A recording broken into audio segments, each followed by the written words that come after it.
Saturday against the Red Sox, his first Major League Grand Slam home run. The Orioles an early first inning 6-0 lead. Another story, Chris Tillman on the mound. He didn't start with the Orioles until July. Last night, he gave up one bunt hit. And tonight, the Orioles honor the Oriole. Third baseman, Brooks Robinson. Statue unveiled earlier. And perhaps the best part of it all is the man. For all the greatness at third and at the plate, and in the years in an Orioles uniform, what has continued steady through all of that before and after, the man, Brooks Robinson, honored here tonight.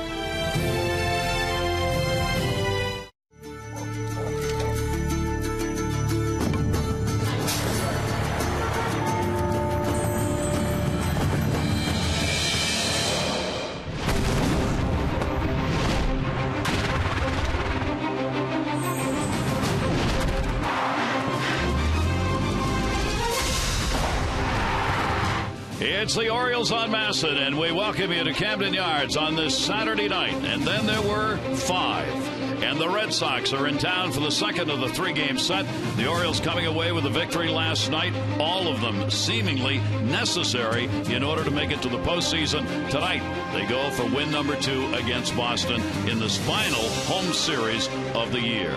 A great crowd on hand last night, and again here tonight. It is a sellout crowd to honor not only the Orioles of this year, but the great Brooks Robinson. His statue unveiled. We'll have an opportunity to talk about that. Fan Appreciation Weekend is going on, and there were a lot of games this afternoon that affect not only the Orioles, but the entire American League postseason standings. We'll take a look at those scores and what happened in those ball games coming up when we return to Camden Yards.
or something else and not about himself. And it was about the Orioles for Brooks Robinson today at the unveiling of his sculpture. And why not? The Orioles now know coming into tonight's game they have another chance to tie the Yankees. The Yankees lost today to the Jays 3-2. They are just a half game behind. Tampa Bay's got a big lead going late into the ball game tonight. But for Tampa Bay now it's really all about the wild card if they hope to make it. But for the Orioles it is still about the Yankees. Gary Thorne, Jim Palmer, welcome back. We'll get to that in a minute. But how about the day for Brooksy? Well, supposed to be in May. Wasn't feeling well. I mean, he's had about as tough a 2.5, 3 years. I've known Brooks now, I think, 47 years, and you won't find a better guy. You won't find a more humble guy. You won't find a more gracious guy. So we all love him. I mean, I think that was well expressed today at the ceremony, and by Brooks, because I think it's a genuine affection between the fans. I mean, he played at a time where he lived here in Baltimore. He was Mr. Oriole. You know, Johnny Unitas was the Colt guy, and they were the #1 team in town, and Brooks was our guy. He owned a restaurant. You know, he made his home here, raised his kids here. So special guy. It's great to see him be Brooks, which is health, vitality. And you were talking about it. What did he tell Adam Jones? He asked Adam before we got started with the ceremony at the unveiling. Brooksy's up on the stage. He's looking around. He's saying hi to people. You see Adam Jones over on the right-hand side. And he points and he says, "Hey, Adam, great to see you. Thanks for coming."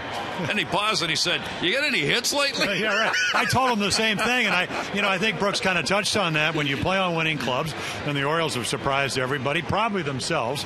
I mean, they've been in the moment. They've played well. It's a team that won 69 games last year, so they've already won 21 more than they did last year. If I'm adding right. Yeah. They've had a marvelous year, and when you're winning, you can joke around a little bit, and don't think that they're not giving Adam the eat him. He's had a great month of September, but last couple of games maybe trying a little bit hard. So let's get back on track. And of course, he's been a big part, huge part of the Orioles' success. But then there have been a cast of thousands this year. There certainly have. And let's take a look at how that success has come through this month of September, which really is the final month, even though 3 games will be played in October. For the Orioles in the month of September, they remain first in average, first in runs, first in home runs, extra base hits, total bases, and 4th in ERA. It is hard to fathom, even watching this team play every day, that those offensive rankings are that high in the month of September, Jim. That is really phenomenal. Yeah, and they've lost Nick Markakis for pretty much the most of the month after being hit by the Sabathia fastball. I think a couple of things come to mind. Their defense is better. We talked about that last night. They've been one of the best defensive ball clubs, but they believe they can win, and that has a lot to do with it. You come to the ballpark not hoping to win, but if you do certain things, and it's been a 5-month process, Gary, where they know now if they pitch well, if they get clutch hits, something they've done a lot better over the last month of September, even starting back in August. So they are playing the best they've played all year long, and that's really, everybody wants to peak in September.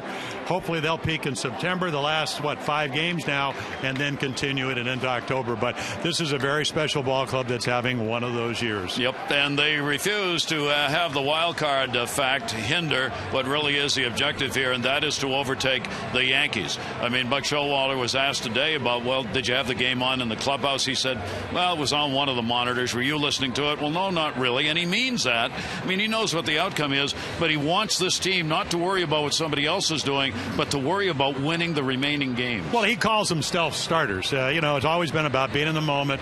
Dan Duquette, president of baseball operations, just said, hey, you got to get into a routine. He always said, he says it's going to be 92 games. Now, 92 games may not win the division, but it'll be a nice step forward. So the Orioles understand this is not about what the Yankees did. This is about showing up, playing hard.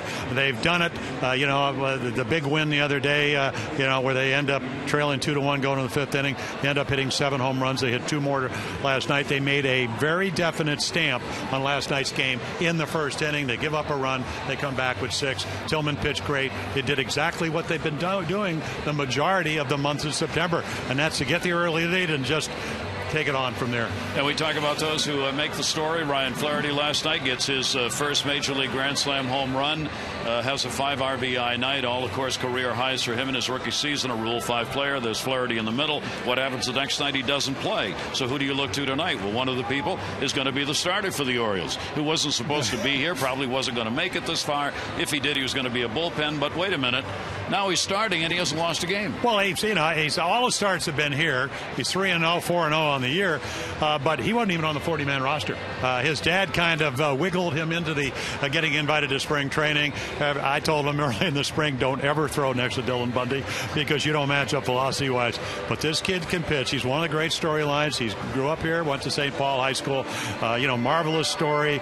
Came, part of the Eric Bedard, Adam Jones, because they took George Sherrill and traded for Steve. So, again, a marvelous guy. I call him Stevie Wonder. Your dad just laughs at me. He said, you mean because he kind of closes his eyes when he pitches? I said, no, because he throws 89, and he'll tell you, I don't know how they miss it, but they do. But he knows how to pitch. He's not a thrower, not a guy like Bundy. We gave up, $6 million. He knows how to pitch. He changed his speeds great, and it'll be another difficult task because this is a pennant race, first time for all of them. And another one of the names that the Orioles have turned to this season when needed, either as a DH or an outfielder. Lou Ford's going to be back in the lineup tonight. The Orioles, Buck Showalter continues to do what we've talked about all year, and that's find players who in his gut he feels are going to do something in a ball game, put them in, and they have generally done it. Well, you see Bill Hall there. He's back. He was sitting at home, went down in instructional league just in case they needed him. They went back and re-signed on waivers Steve Pearce, who drove in 5 runs. So you got Ford, you have Pearce, not here today because his wife just had a baby. So the bottom line is they still are trying to put the best club, something they've done so well this year, on the field that night, whether it's Steve Johnson, mix and match, and maybe sometimes make it what it ain't. That's what they talk about when you're trying to fix up a house. Orioles have done a wonderful job with that all year long. Now, we've talked about this. I mean, it really, it doesn't, I don't think, really affect it, but you can answer this as a player. What Mike talked about, Mike Bordick did, about knowing the results of games that matter and how they're going to affect you. The Orioles know tonight they got a chance to go into first place. Does it impact? No, they're just going out there. They know Felix DeBron pitched the whale of the game, struck out 11 on Sunday. They're in the moment. They're going to try to figure out how to beat this young lefty for the Red Sox. All right, second game of the 3-game set. The Orioles take the field, and when we come back, it'll be the Orioles and the Red Sox, with the O's knowing if they can pick up a win in the small game, they will indeed be tied for first in the American League East.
Orioles baseball on Masson is brought to you by Southwest Airlines. Find our fares online only at southwest.com. And by Jeep. Jeep in the unique brand of freedom you'll find only in the full line of Jeep vehicles. Visit Jeep.com to learn more. Gorgeous night for baseball. Partly cloudy skies. Take a look at our train game time temperature at 69 degrees. And couldn't be nicer. Early fall evening. Visit Train.com for an independent Train comfort specialist dealer near you. It's hard to stop at Train. Now the starting lineup for the Red Sox brought to you by Dodge. Ellsbury is back in. He makes his return in this game. Podsednik, Pedroia, Ross, Gomez, Salta, Lamarquia, Lavanway, Siriaco, and Mike Aviles in. See Dustin Pedroia having himself a big finish to the regular season. See your authorized Dodge dealer and experience the world of performance, design, and fuel efficiency. Schedule a test drive or go to Dodge.com and check out their powerful lineup. Take a look at our scouting report on Steve Johnson. Turned 25 on August 31st. Just a couple of weeks ago. Hometown boy, St. Paul High School. So he's a local kid. Camden Comfort loves to pitch here at Camden Yards, even though he's almost a fly ball pitcher. But he's 4-0, 171 ERA at home. And again, if Stevie Wonder, if you look at his stats, it would make you think how wonderful he is. I mean, he has yet to give up a hit with a runner in scoring position. Not a lot of innings. I mean, you can see 33 1/3, but look at the strikeouts. Walks a little bit high. But again, I mean, every number you look at, more strikeouts, innings, only 3 home runs. So again, gets lefties out, gets righties out. And again, when you're this young, it's another challenge. And you're in the middle of the pennant race. You know the Yankees lost, and you just have to go out there and do what he's pretty much done all year long. It just seems like he has the ability to pitch and stay out of the middle of the plate. And Jacoby Ellsbury will be the first batter that he will face. Ellsbury getting back into the lineup on defined injury that, off the record, the Red Sox have talked about that shoulder that's bothered him on and off again in his career, flared up again, so he had been out. He last started on the 19th of this month, so it's been 10 days since Ellsbury's been in the lineup. Jacoby Ellsbury will take the pitch down on the inside corner, and a 1-ball, 1-strike count. Now Steve Johnson gets the chance, 24-year-old, to have a ball game. Another one that he won't forget one way or the other, but especially if he pitches well, it could move the Orioles into first. There was a... Yeah, well, there it is. I mean, I was kidding him. I said 67 miles per hour. He said, well, that's when I have my good velocity with my curveball. But again, the change of speed. So 89 looks like 91 or 2. He'll occasionally get into the low 90s. Change up, slider. Doesn't throw the slider very much, but when he seems to throw it, usually gets in a good spot. Ellsbury will take the pitch away. Very difficult to strike out. 36 strikeouts and 19 walks to go with a 277 average. You take a look. The A's have beaten the M's 7-4, 10-inning ball game. There were lots of big games this afternoon, and we will keep you posted on those as we follow this one. But for Oakland, they remain a very hot baseball team. They're trying to catch Texas. And they had the last 3 games of the year with them. Yeah, and that's their 90th win. And Ellsbury will foul that one back into the screen. Count will remain at 3 balls and 2 strikes on Jacoby Ellsbury. Yeah, and he is a terrific leadoff hitter. I mean, coming off a career year, 321, 32 home runs. I mean, that is a career high by a lot. Most he ever hit before was 9. And with good speed. Great pitch to get him down and away. So you got to have guts to pitch at this level. You got to trust your stuff. Look at this, 3-2. Again, pretty much in the middle of the play, but he's got the high rider. They asked him after his last game, talking about Steve Johnson. He said, one of the writers said, well, it doesn't seem like they catch up with that fastball. He said, I can't explain it, and I'm not going to try. Just keep doing it. Yeah. Pitch is in there for a strike. Podsednik moves to the number 2 spot in the lineup. He had a 1 for 3 in the ball game last night. What a ball game that was, as you take a look at Chris Tillman, who came away with a win. A bunt single was the only hit picked up off Tillman, and it came by Podsednik as the first batter in the ball game last night. That one goes to center field. Adam Jones is there, and there are 2 down. Take a look at the Oriole defense, and again, it changes from night to night, but it's much better than it was early. McLouth, Jones, Davis, DH most of the year. He's out in right field because of the broken knuckle with Nick Markakis happened in early September. Machado's really solidified the infield. Hardy, Andino, Reynolds, who's played like his glove is gold. And then you do have the real deal, Gold Glove winner last year, Matt Wieters. Dad behind the plate. Daddy's back. And Pedroia will take the pitch on the inside corner for a strike. Pedroia had an 0 for 1 last night. One final note on the one hitter last night. The last time in the majors a bunt single to lead off a game proved to be the only hit in the game was 1970. You got to go back to Cesar Tovar. The Twins had a bunt single off Dick Bosman of the Senators. That's the last time that's happened. That's what Tillman had last night. A bunt single by the leadoff batter and be the only hit in the game. Tovar broke up 2 no-hitters by McNally and Cuellar in one season. And down to third base. Manny Machado gets it over. And Johnson starts with a 1-2-3 inning. As always, a revised Orioles lineup. We'll take a look at it when we come back to Camden Yards.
And backing the Orioles, Buck not Luck, a little bit of each probably has contributed to this season.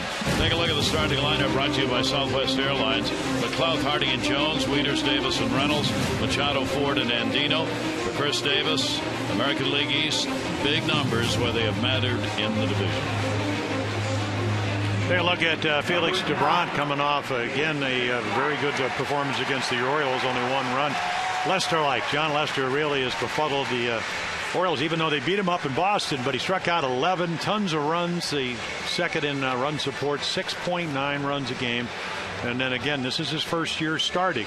So he is 11-9 second half, 9-4 first half, the ERA a little bit under 4.5 runs a game, and then 2-5. But that's a little misleading because his last 3 starts, Baltimore, Tampa Bay, and the Yankees, have all either been 3 runs or less in getting in 2 of them into the 6th inning and last with 11 strikeouts into the 7th. So he's got 3 quality pitches. And Nate McLouth will be leading it off for the Orioles. Siriaco's in at third base, and the pitch will be taken down low for a ball. Nate continuing with the impressive numbers. Those are the season numbers, joining the Orioles. 274, 6 homers, and 17 RBIs. And he's played against both the righties and the lefties this season with the injury to Nick Markakis. 1-0 delivery, and he'll foul that one straight back. McLouth against left-handers, hitting only .218, but when you watch him play, you'd swear that average was higher than that. And .296 against right-handers, because he seems to come up with big at-bats against left-handers. Well, you still want him on because he can steal some bases. He's a plus defender, and you need that with Markakis out. And he'll take that one towards the middle. That's got spin on it. Iglesias will make the play. Yeah, all with a fist, and then it's like playing snooker. Posednik, Ellsbury, Ross. So mobile outfield, not great arms. Theriaco, who made some nice plays last night. Aviles back in the lineup. Pedroia, Gold Glover. Gomez, International League MVP, and then Saltalamacchia, a home run bat behind the plate for the Red Sox. Here is J.J. Hardy. 5-game hit streak that he continued last night as he ended up with a 1-for-4 in the ball game against Dubron. He has an 0-for-5 against the left-hander. For Hardy this year against the lefties, 286, much better than the 222 off righties. High fastball. And if you watch the game on Sunday, it was a game of shadows in a sense. Tillman pitching against Abroad, you couldn't see the ball very well, but the stuff was there. Big, good, sharp curveball. Change up to go with it. Fastball that even the good fastball hitters like J.J. Hardy can't quite get to. Now, he's been a little wild, Gary, as you know. I mean, maybe not last game, but 5-5 in his previous starts, and the Orioles are hoping for that. Well, a lot of walks mixed in there. He also, as we said, as Jim noted, strikes out a lot of batters. That'll be in foul territory at first, and that's going to be out of play. He held the Orioles hitless until Lou Ford got the single off him in the 5th inning in that last start. Bobby Valentine and Randy Neiman, the pitching coach, a hope they can get us started to go, because Aaron Cook last night only an inning plus, charged with the 6 runs on 5 hits for the Red Sox starter. Yeah, Felix Debrant, he's only 24. They have him at what, 6'2", 165 pounds. A lot bigger than that. And that meal money, he likes it. I don't mean he's fat by any means, because he's probably bigger than I am, but good choice. This guy is not 165. And he pitches like a lot of the young pitchers I came up with. 3-pitch pitcher, and he attacks the zone. And that ball will be in the air to right field, not deep. Cody Ross almost in place on this one. And there are 2 down. Take a look at our Kia Inside the Numbers, brought to you by Kia Motors. To learn more, visit kia.com. On the homestand, 5 games, the Orioles offense has been pumping. 308 average. They've had 12 home runs, averaging 6 runs a game, 20 extra base hits included, and a slugging percentage of .568. It's been a big homestand, and the Orioles taking advantage of it with the big bats. They are 3-2. And of course, tomorrow is the final game at home, regular season, for the Orioles. That is in there for a strike to Adam Jones, who had an 0 for 4 in the ball game last night. Adam's still up there with the 290 average, and ranking up among the top 10 in all the categories he's been all season long. 8th in homers, 4th in runs, and 6th in hits. And a solid last 9 games. Pitch will be taken away for a ball. Yeah, it's a good challenge for the Orioles, because in his last 3 starts, Vince, over 19 innings, he's yet to throw a home run. And what did the Orioles do? About 47% of their runs scored via the home run. 9 of them. 9 of them since the 5th inning on Wednesday, and they've had Thursday off. 9 in 2 games, or a game and a half, if you will. Well, you had 7 home runs in a game. You didn't need an off day. Chris Davis got one last night, of course, his 29th. Jim told me was part of the 7-homer ball game. And last night, the grand slam by Ryan Flaherty, who made the start at second base. Davis is at 27 and 28 and 29, all in 2 games. That'll be inside. Dubron thought he might have had it, was heading in, and the count goes to 3-2. By the way, Miguel Cabrera hit his 43rd today. So in the race for the Triple Crown, he's tied Hamilton for the league lead in homers with 43, and Encarnacion is 42. High fastball swung on a miss. Dubron gets the strikeout. He averages a strikeout an inning pitched. We've completed 1, no score.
The Luna double and get your second room of flooring free. 877-241-LUNA.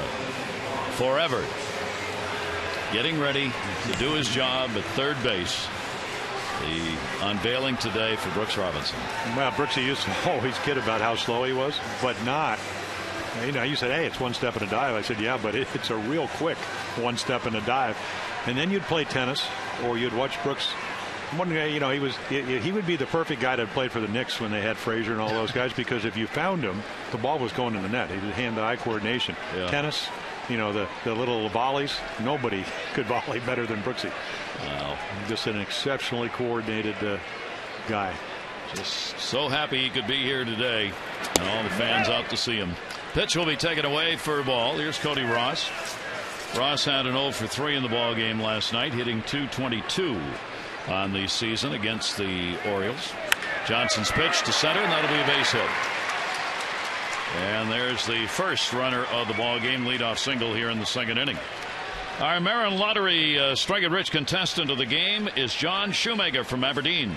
John, you've won $500 for being selected. You get $100 for each strikeout the Orioles record during the game tonight. For all the latest information on new games, current promotions, and second chance contests, visit mdlottery.com. So leadoff man on in Ross, and here's Gomez. Yeah, big guy, and he's been getting to play a little bit with the injuries. Minor league veteran. His name is Power. That's what he does. He pumps the home runs. He's moved around even with the Red Sox. He's played in 10 games, third base, first base, and as a designated hitter.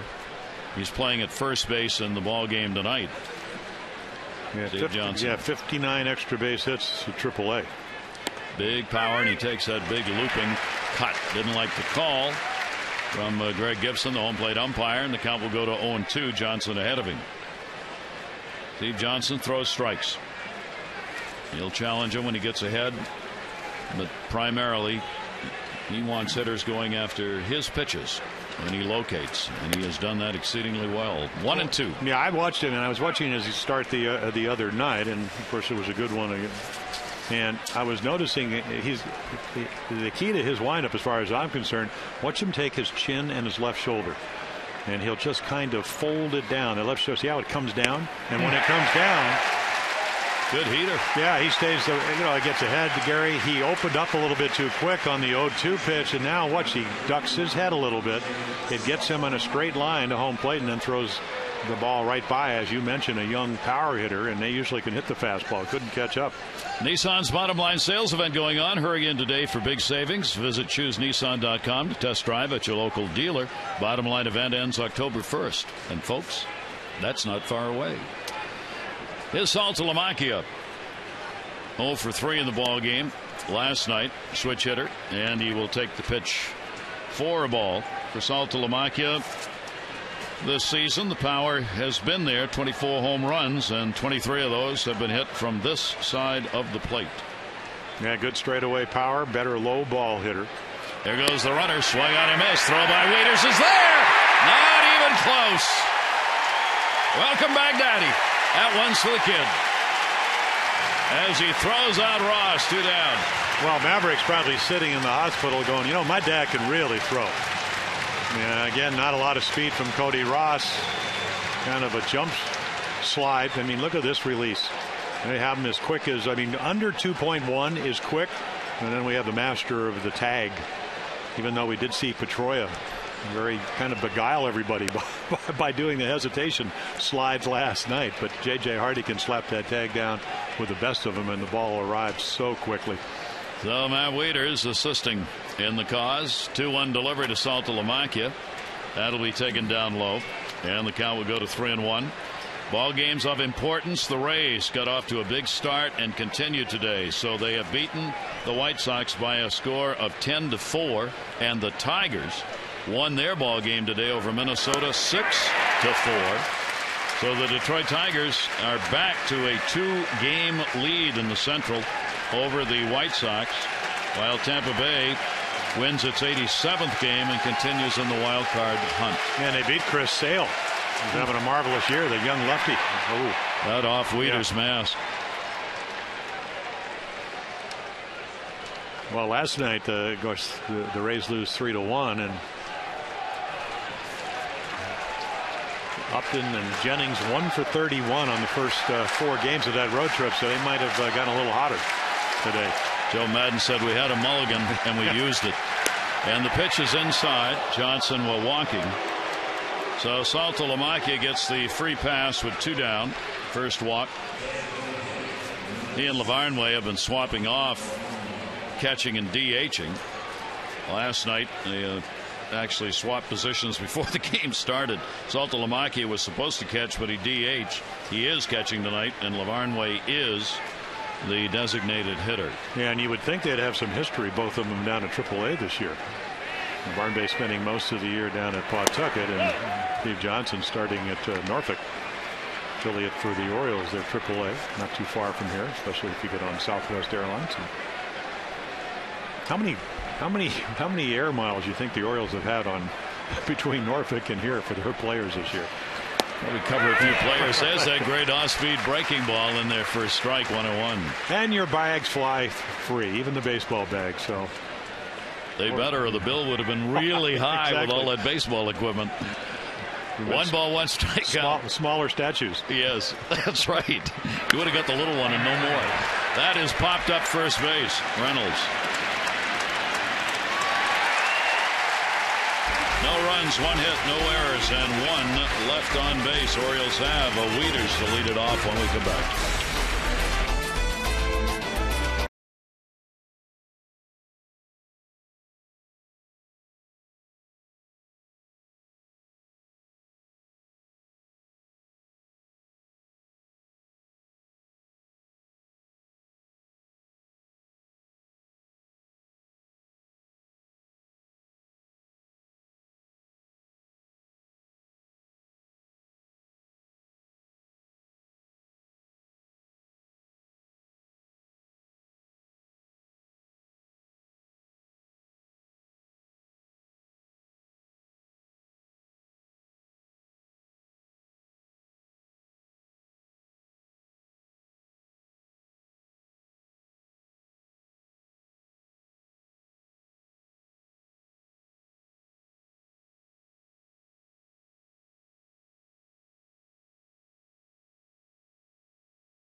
Being honored between innings here at the ballpark.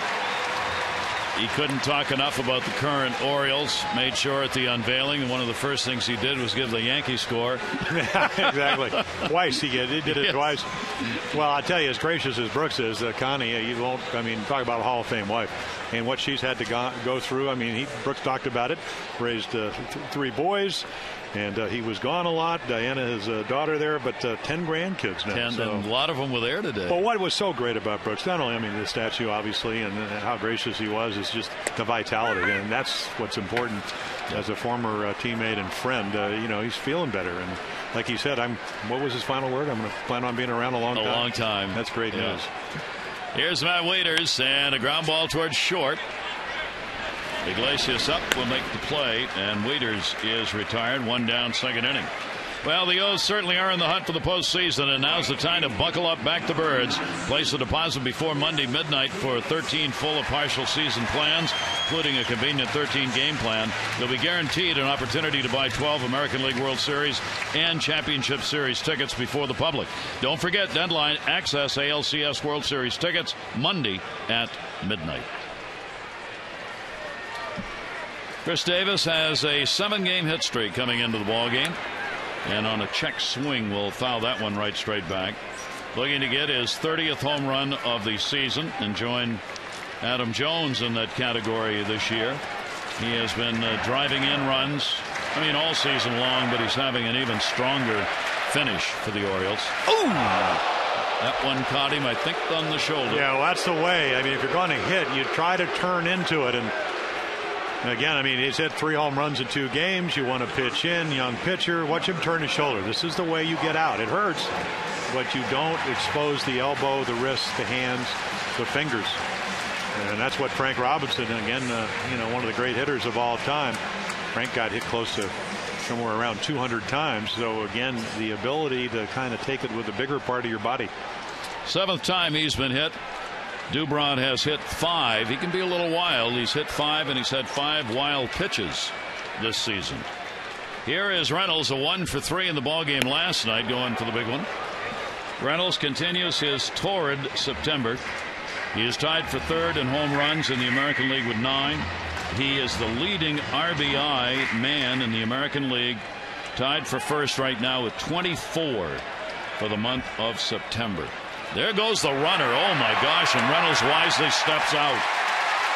He saw Davis take off. Davis was halfway there and the ball hadn't been released, so Reynolds said, "It's all yours," and he just backed away. Yep. And he threw the ball. I mean, he just goes on his first move.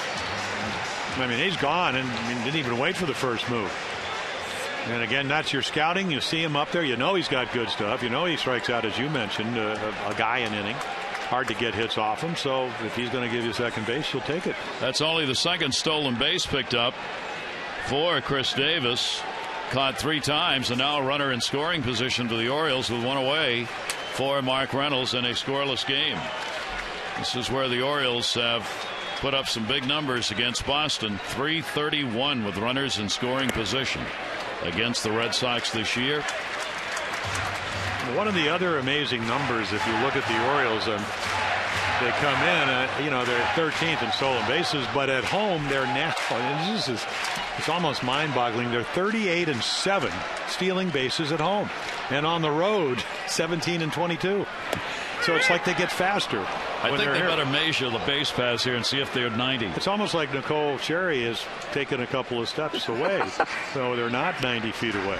That's just there is no way you can explain that, is it? No, never heard. Well, I get no, there isn't. I was thinking, well, you wouldn't run as much at home because you hit more home runs, which they do. So, but they steal more. Yeah, they make more attempts. 2-2 to Reynolds, slow roller. Dubron off, and he drops it. And we'll see if they give Reynolds a base hit here. Yeah, well, they should, and probably it's a good thing. You got a young pitcher, Randy Neiman, the pitching coach, already going to come out. Again, if he tries to make this play, he's probably heaving it down the line. It has to go a long way, and then again, he never gets a handle on it. So again, young pitcher, pitching coach, Randy Neiman took over when Bob McClure was let go, and so again, this is just about calming everything down. Kind of a rule of thumb, especially with youngsters, slow down to win, and when this game speeds up, you hurry to lose. So I'm sure Randy's saying, hey, you know what? You got Machado. Get it out here. Maybe even the double play ball. Of course, Manny Machado is going to try to get a ball in the air with only 1 out, get a runner in. That is a base hit for Reynolds. And now Manny Machado with runners at 1st and 3rd. The Orioles last night with runners in scoring position went 6 for 11. They get a shot at it right here. And Machado had a 2 for 4 in the ball game last night, and is hitting .296 against the Red Sox this season with 4 runs batted in. Left-handed Dubron. Runners off 1st and 3rd, going after the first one, and fouls it right straight back. Take a look at Manny again, off speed. You saw right there, a little late on the fastball. So again, I think a lot of teams, at least early on in the count, they try to pound him inside. That ball was away, but then you saw what Felix Dubron's about. He's got good enough stuff that get away with balls up and out over the plate, especially in 93 with movement. 0-1 delivery on the way. That's up the middle. That's a base hit. Davis will score, headed to 3rd. The throw by Ellsbury is there, and they got him. The Orioles take a 1-0 lead. Reynolds is thrown out. Trying to go from 1st to 3rd as Jacoby Ellsbury back in center field. got the throw. The Siriaco in time to take the base runner off for out number 2. Yeah, Jacoby right here. I think changeup we talked about. He hits off speed better. There's your RBI. And then again, not anticipating that he is going to stay at second. Jacoby Ellsbury charges the ball and makes a strong throw. Sednick does not have a good arm in left, but again, not an outstanding arm, but he played the ball perfectly. So on at first base is Manny Machado, picking up the RBI, number 25 for the rookie. There are now 2 down, and here's Ford, designated hitter in the ball game tonight, who had a 1 for 2 against Dubron in the series in Boston. 2 down. Isn't that great? They throw a fastball right by him. They don't look at the numbers. Comes back with a changeup, speeds up the bat, base hit up the middle. There you go. Big league ball. Can't beat it. Well, you got to think, and your catcher has to think. Outside for a ball to Ford. And again, it's not that I know that people go, oh, that's a big second guess. Well, no, you can throw him a changeup, but just can't throw it belt high in the plate. You can mix it, try to get him maybe to look and then come up and in. But again, he gets a very hittable pitch, and what he's been doing when he does that. He hits it. Yeah, he hits it. For the 1-0 delivery to him, that'll be outside for a ball, 2-0. For Dubron, he's had trouble with runners on base. 2 outs, runners in scoring position. Teams are hitting .317 against him. Yeah, the Orioles would like to do that right here. And then under clutch situations, a very, very, very, very high number, 331. Not that this is the case now with Manny over at first. 2-0 count. He's had some odd numbers, and what they add up to is he throws a lot of pitches in a very few number of innings. It's been his big problem staying in the game. Striking out, averaging 1 per inning is going to be a lot of pitches. He is also 8th in walks in the American League with 70. That's a lot of pitches. And opponents at 259 against him. That's okay. Yeah, it's very good. But when you combine all that together, you had a lot of pitches being thrown. And a strike on the outside corner, and the count will go to 3-1. And then as the season progresses, of course, they've scored almost 7 runs a game.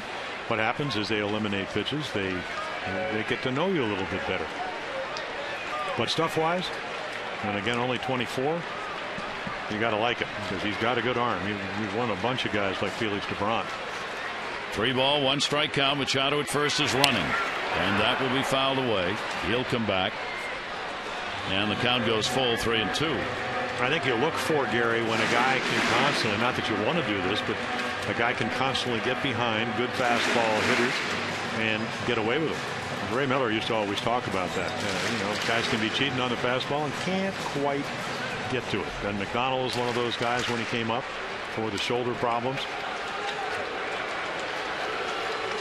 Dubron with a 3 ball, 2 strike count. They'll work behind the runner. Gomez goes behind Manny Machado at first base. He'll back off even more in the pitch. Dubron, the long set 3-2 runner goes, and it's fouled back again. So we'll do it again on a 3-2. The Orioles have had good numbers against left-handers this year, much better than last season. They are 25-18 against left-handed starters, 3rd best win percentage in the American League against lefties. Chris Davis has been playing against lefties and righties and driving in runs against both, and his pickup in that department against left-handers has mattered. 3-2 again. Machado running at first base, and that ball again is fouled off as Ford battles. Take a look at the best win percentage against lefties held by the Yankees right now, followed by the Rangers, then the Orioles, Angels, and Red Sox. That's winning percentage 1 through 5. Yeah, you would think the Angels, and of course the other thing you'd factor in, how many runs are you scoring in those games versus how many you're giving up, and that kind of changes. So this year the Orioles, at least through the last 2 months, scoring more runs and pitching better. Shall we all stand and have a magnificent round of applause? The run differential for the Orioles is now a +7. About time. Good answer. I mean, what? It hasn't meant anything. That's right. That's exactly right. It hasn't meant anything. Well, because when they, we talked about the little girl with a curl, when she's bad, she's really bad. Well, that's what the Orioles can do. That's right. Runner going, and that's going to be a base hit down the line. No, foul ball by about a foot or less. Well, Lou Ford's going, Lou Ford's going, thank God he threw me a breaking ball. I'm not catching up with the fastball, and almost gets a double. Take a look. Here's what we were talking about all season long. It has been a national discussion about how can the Orioles be winning when their run differential is minus 50 or 55 or 40, and that's where it's been much of the season. And now you see what's happened with that. They've gone from 13th in June to minus 30 here in September to a plus, and a plus overall. That ball is popped up shallow right. Pedroia may have the best angle, second baseman, in foul territory. Will put it away. So a big battle right there. Dubron won it. Orioles pick up a run, couple of hits, runner left on, and a 1-0 lead.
How about them O's? The great Brooks Robinson honored today the unveiling of the statue in his defensive position. Get ready to make a great play. Greeted as he came into the ballpark before the ball game, and then the unveiling of the sculpture that he will take home. A gift from the team throughout the first pitch to Adam Jones, and number 5 on the warehouse lit up here tonight in honor of Brooksy, and a packed house on hand. As it should be. He was talking about Boog. He said, talking about Boog Powell, he said, I can't believe you had more stolen bases. Brooks had 28, but I like the triples. He had 68 triples. 68 triples. And 10,646 at bats. Not bad. He was great with Boog, though, before he got up to speak, and he was honoring everybody. And Brooksy looked around and says, "Where's Boog?" And Boog was kind of off to his right. And he looks over, and Boog raised his hand. He said, "I don't know how I could have missed you." It's a great sense of humor. It was all there today. I mean, it was just beautiful. Pedro Ciriaco leading it off against Steve Johnson. Ciriaco, Iglesias, and Ellsbury at the top. That's a little blooper to second. Played by Andino for the out. Don't miss the final regular season game here at Oriole Park. The Birds and the Red Sox tomorrow at 1:35. The first 20,000 fans 15 and over get the J.J. Hardy bobblehead presented by AT&T. The bobblehead voted on by fans at the beginning of the season, so make sure to add your J.J. bobblehead to the Birdland collection. Tickets still available, but going fast. 888-848-BIRD. Go to Orioles.com.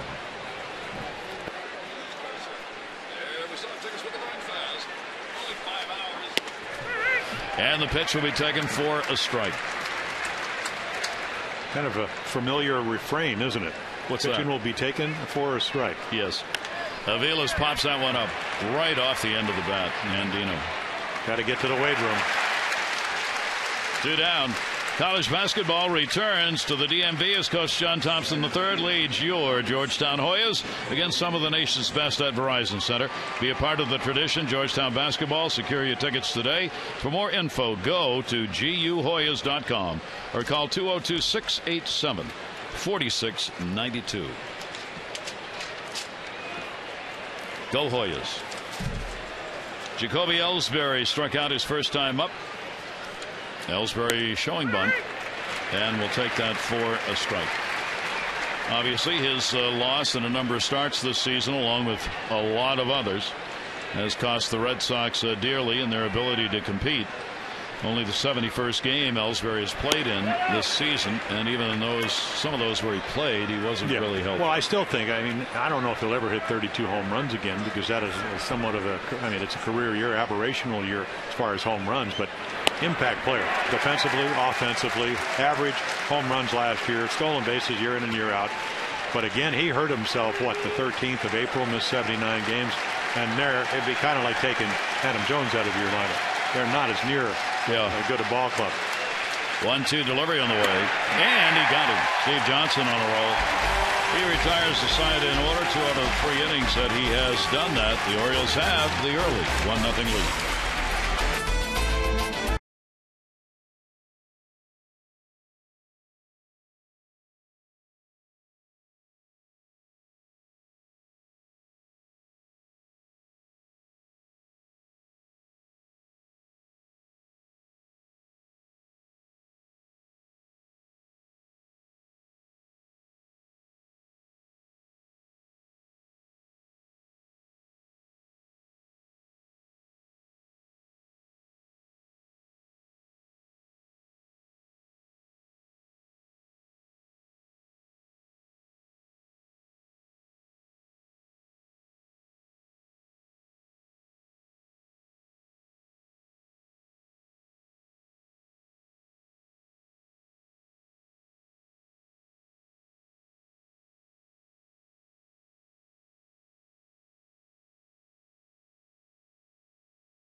Baseball on Masson is brought to you by AT&T, the nation's largest 4G network. AT&T Rethink Possible, and by Chevy Cruze, offering the best highway mileage of any gas engine in America.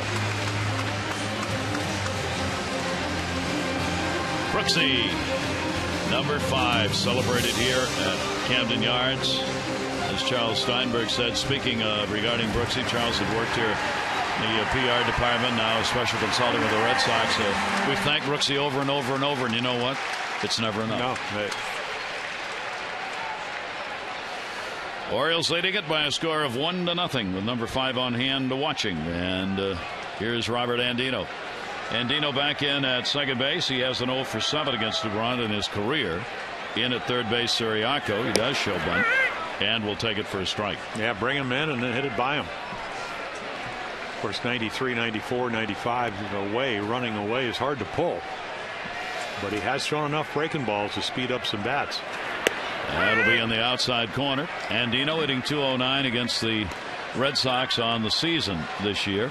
He's had 1 home run, 4 RBIs against Boston. 38 on the pitch count for DeGrom. Yeah. Breaking ball in there and got him. Yeah, there's the curveball, the hook.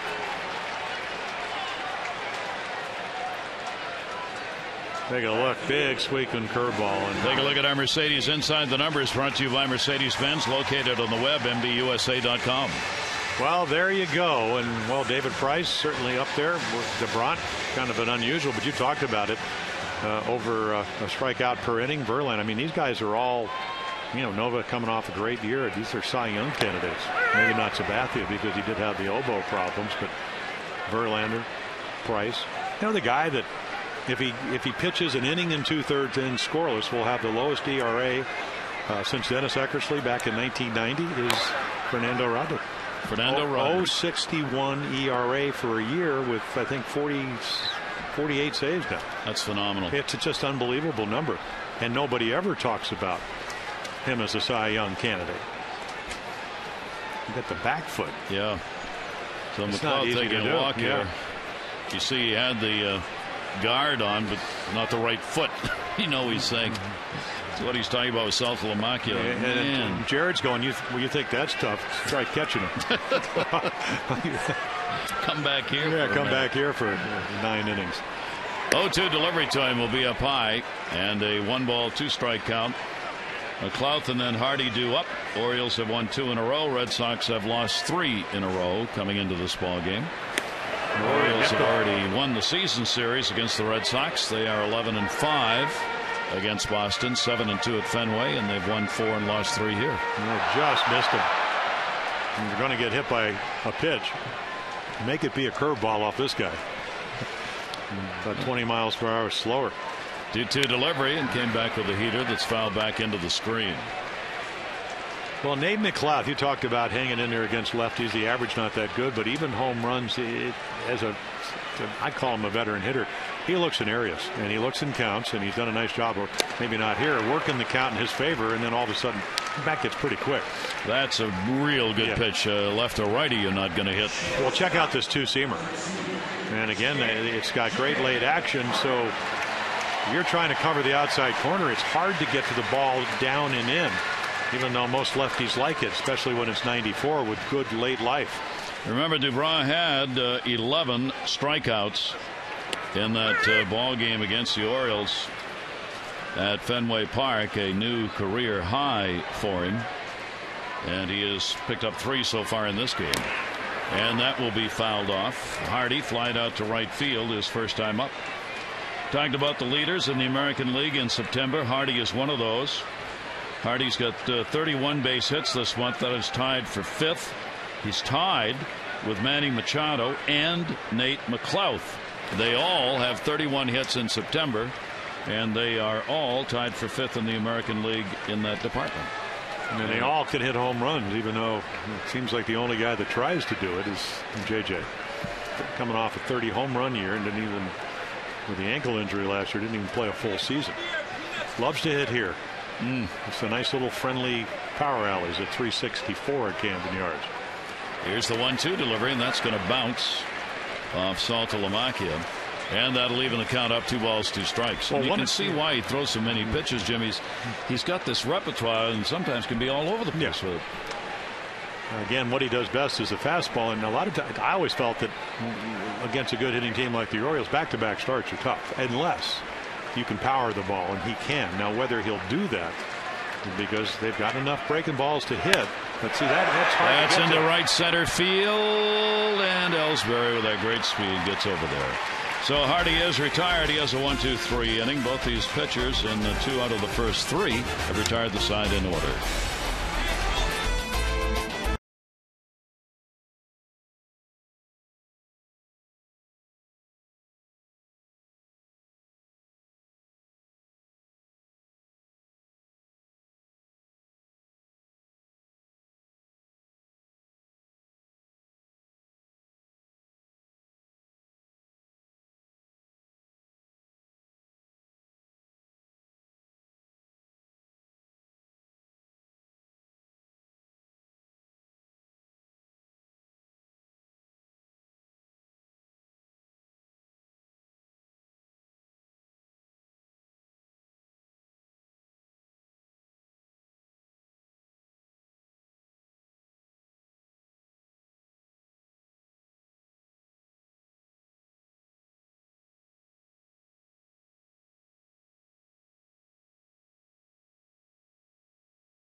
Time later in tonight's game, brought to you by Miller Lite.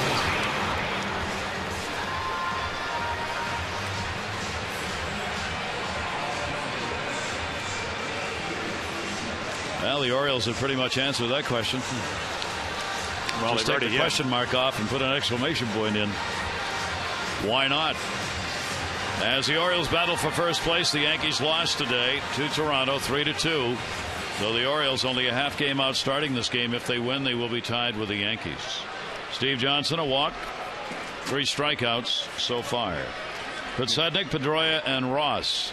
Yeah, table setters, especially this guy, wearing out the Orioles. Loves the ball away, right about there. But once again, they just can't get a good read on it. What did Bobby Valentine say about Chris Tillman? He said, we were behind the fastball and ahead of the curveball and changeup. Right where you want him to be as a pitcher, right? So 88 and then 68. 20-mile-per-hour difference, curveball. And again, he uses all his pitches and then up the ladder. Podsednik, shallow left. McLeod, plenty of time to get underneath it. Podsednik is retired on the fly ball.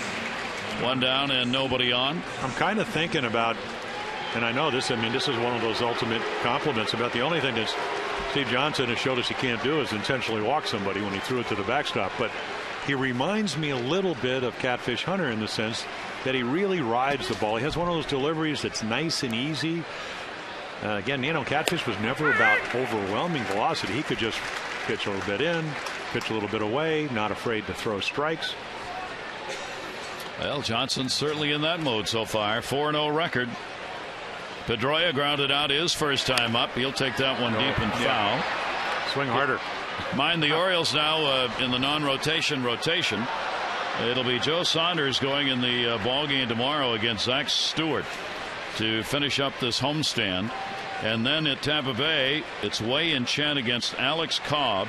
Miguel Gonzalez against James Shields. The Orioles have not announced who will start the last game. Up the middle. Oh, off Johnson over to the third base side. Yeah, I don't think that was hit that hard. I just don't think. And I know because I've been out there so many times where a lot of times you don't get a read on how hard it really is hit. A little curveball, and again he hits it and gets the instep. But again, you turn a little bit and then he slides. And take a look. Watch how Pedroia, of course, he's a master of covering the plate. Maybe hit a little bit harder than I thought, but it got him down below the ankle. Vansell's, the trainer, is on his way out here to make sure. Steve Johnson got up immediately and indicated he was all right, and Buck Showalter's not coming out. He just wants the trainer to make sure here. Yeah, long way to your right ankle when you're falling a little bit left, and then again there's the little slide. You can't get to it. Almost a chance of doing more damage to your hammy with a slide than it was with the ball off your foot. They'll give him a chance here to throw a couple as Wieters goes back in behind the plate.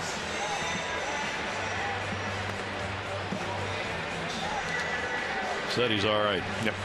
Well, you get speed at first for the Red Sox. Pedroia trying to get to 20 in a hurry. 17 and 18 the other night, 19 last night. Even though they were down 6-1. Felt he could steal and was successful. So it'll be Ross's turn. He has a single. 1 down. Pedroia's on at first base. Leading base stealer Mike Trout, 47 stolen bases with the Angels. He leads Rajah Davis of Toronto, who's got 45 coming into today's play. Pretty good race for the stolen base title. Triple Crown still very much up for grabs. Cabrera's got a shot at it. Leads in average, tied in homers, leads by 8 in runs batted in starting the day. Breaking ball that doesn't, and the count will go to 2-0 on Cody Ross. Yeah, home run hitter, pull hitter, short porch. These are the counts that at least I used to be concerned about. I mean, you can't throw him a fastball. You just can't get it inside middle, and that's where his strength is. Pedroia on at first base being held by Reynolds. Not going. 2-0 breaking ball, and that's going to be down low. And the count goes to 3-0. And I would imagine he's got the green light.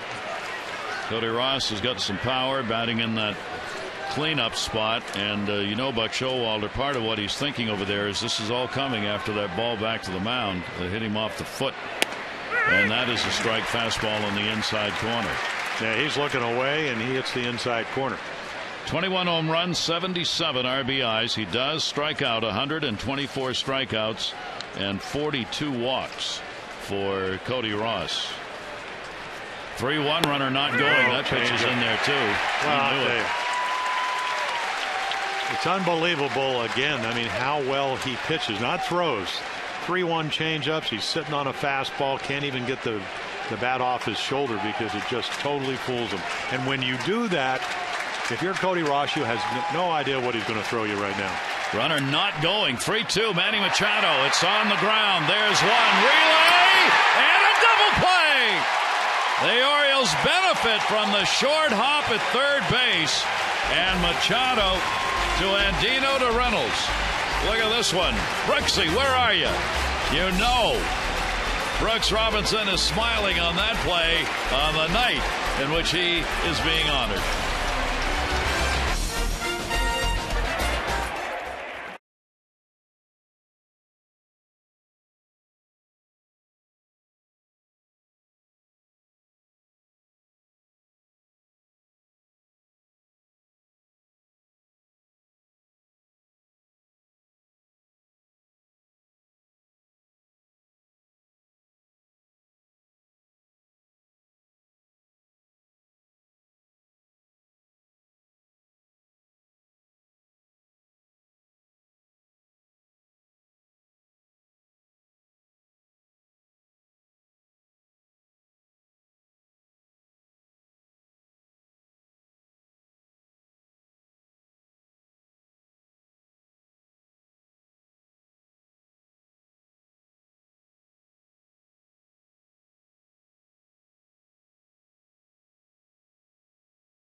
Two today. The Yankees runners in scoring position 2 for 11. Now lead by just a half a game over the Orioles. The Rays beat the White Sox 10-4. Matt Moore got the victory. No runs, only one hit. The A's defeated the Mariners. It took 10. Donaldson the home run in the 9th. Moss had the home run in the 10th to win it 7-4. And just postponed over a 4-hour rain delay in Texas. The Angels and Rangers postponed. That's in the hands of the umpires on the final series. They will play a doubleheader tomorrow. So with all those scores, here are the current standings. The Yankees lead is a half game. The Orioles win. They tie the Yankees. Tampa Bay is 4 out for the moment in the wild card. The Orioles lead is cut to a half game for the top wild card spot. You see the A's and O's have both won 90. But the Orioles have a chance to win their 91st here, and the Angels now got to wait. Play a doubleheader. Ground ball to short. Iglesias up. Adam Jones is on. Pulled him off the bag. Gomez could not get back down in time. Yeah, Laviles, he has to backpedal just a little, and when he does it, watch this right here. I mean, it's pretty routine, but watch this right here. Watch him throw off his back foot a little bit. And when you do that, you drop the elbow. That's how the ball goes up. And by the time Gomez comes down, because, I mean, this is what Adam Jones has done over the last 4 years. Run out routine balls, and all of a sudden they're not routine. Because if he doesn't run it, that's an out. Yep.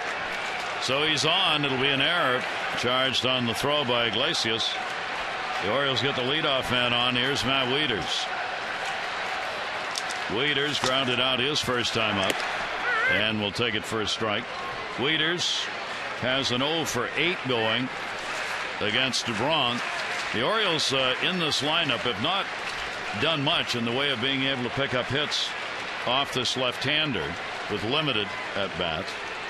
See Wieters' number against lefties: 17 home runs have been hit left-handed, 5 right-handed. That'll be fouled off the fists. I'll take a look right here, and again, I mean, we're talking about average. We're talking about a guy that's getting red hot. So again,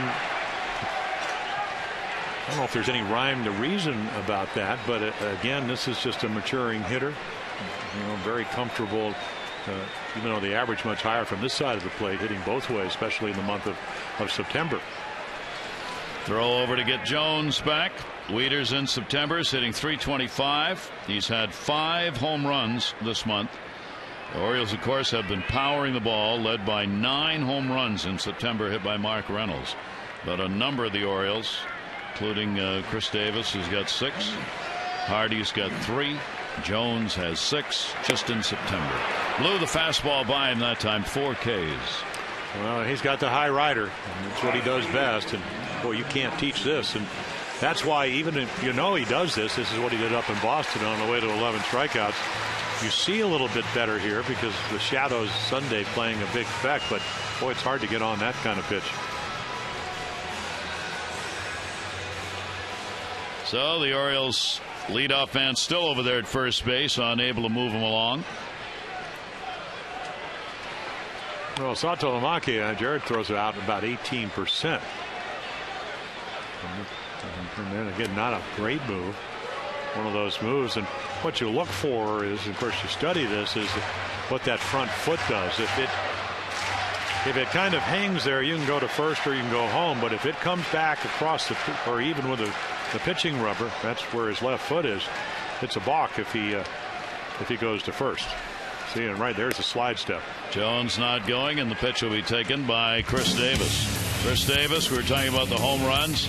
Last 7 games, 3 home runs and 7 RBIs, including a long shot that came to put the Orioles on the board first inning last night. His 29th 2 RBI homer. And he'll hit that one in the air to right field. That is way back. Everybody up. Goodbye. Home run. And the Orioles have a 3-0 lead, and a couple of 30 home run hitters are circling the bases.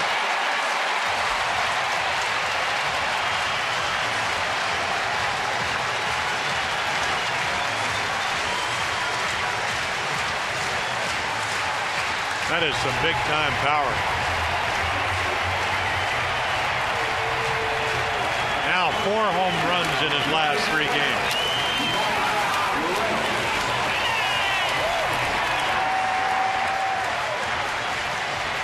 The Orioles' 207th home run of the season.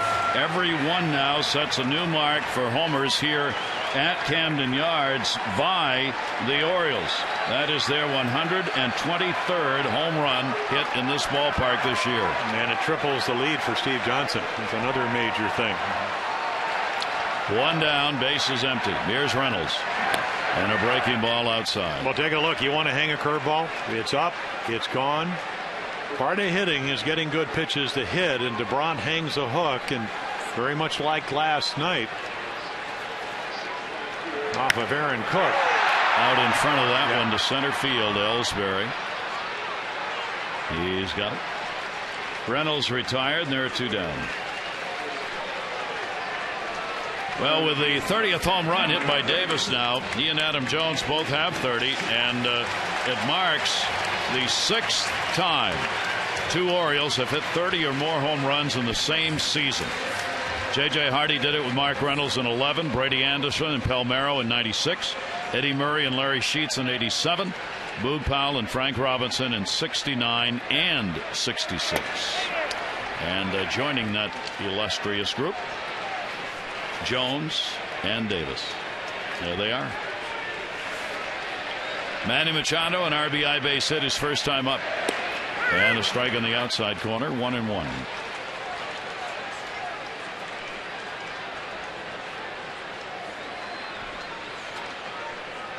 '23rd home run Dubras has given up. And a shattered bat off his foot, and that hurt. Yeah, a little fastball at 93 that he cuts, and then again, when a guy throws as hard as DeBront, I mean, you're getting ready, so you maybe expand the zone. Hits it right down off the top of his left instep, and that is painful. Did it before the DH. Felt pretty good that day. The next day, had trouble getting out of bed. It amazes me how many times guys will do this, and you can see him taking deep breaths because it's painful. He'll be the next to have that guard on, like Nate McLouth has, just for protection purposes. Well, he's young, Gary, and we've seen him. I mean, he stays inside the ball about as well as any young hitter I've seen, along with the guy with maybe the MVP, Mike Trout. But he does expand a little bit because he's still learning the strike zone. 1-2 delivery to him, foul back. But again, his plate coverage is good. You hang a breaking ball, he's able to stay back. He uses the whole field. But again, I'm still marvel at the play that got the Orioles off the field, that double play that he turned. I mean, that is the difference as far as I'm concerned. You get McLeod in the outfield and Machado at third, and all of a sudden you're one of the best defensive clubs in baseball when you used to be one of the worst. 1-2 delivery, and he did swing on a wicked breaking ball that came down and in on him. And they'll be a little concerned about that foot here for the rest of the ball game. The home run picked up by Davis brings home Jones, who reached on an error, and the Orioles extend their lead to 3-0.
On Florida's Gulf Coast at number1beach.com. Gorgeous time of the year out in Sarasota. And there's the veil, and there's the bride.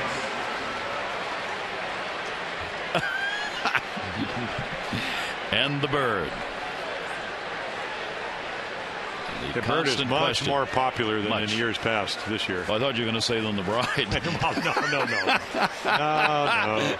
Nope. We go to the fifth, and that is a strike. We're on Massa, not HDS. Oh, thank you.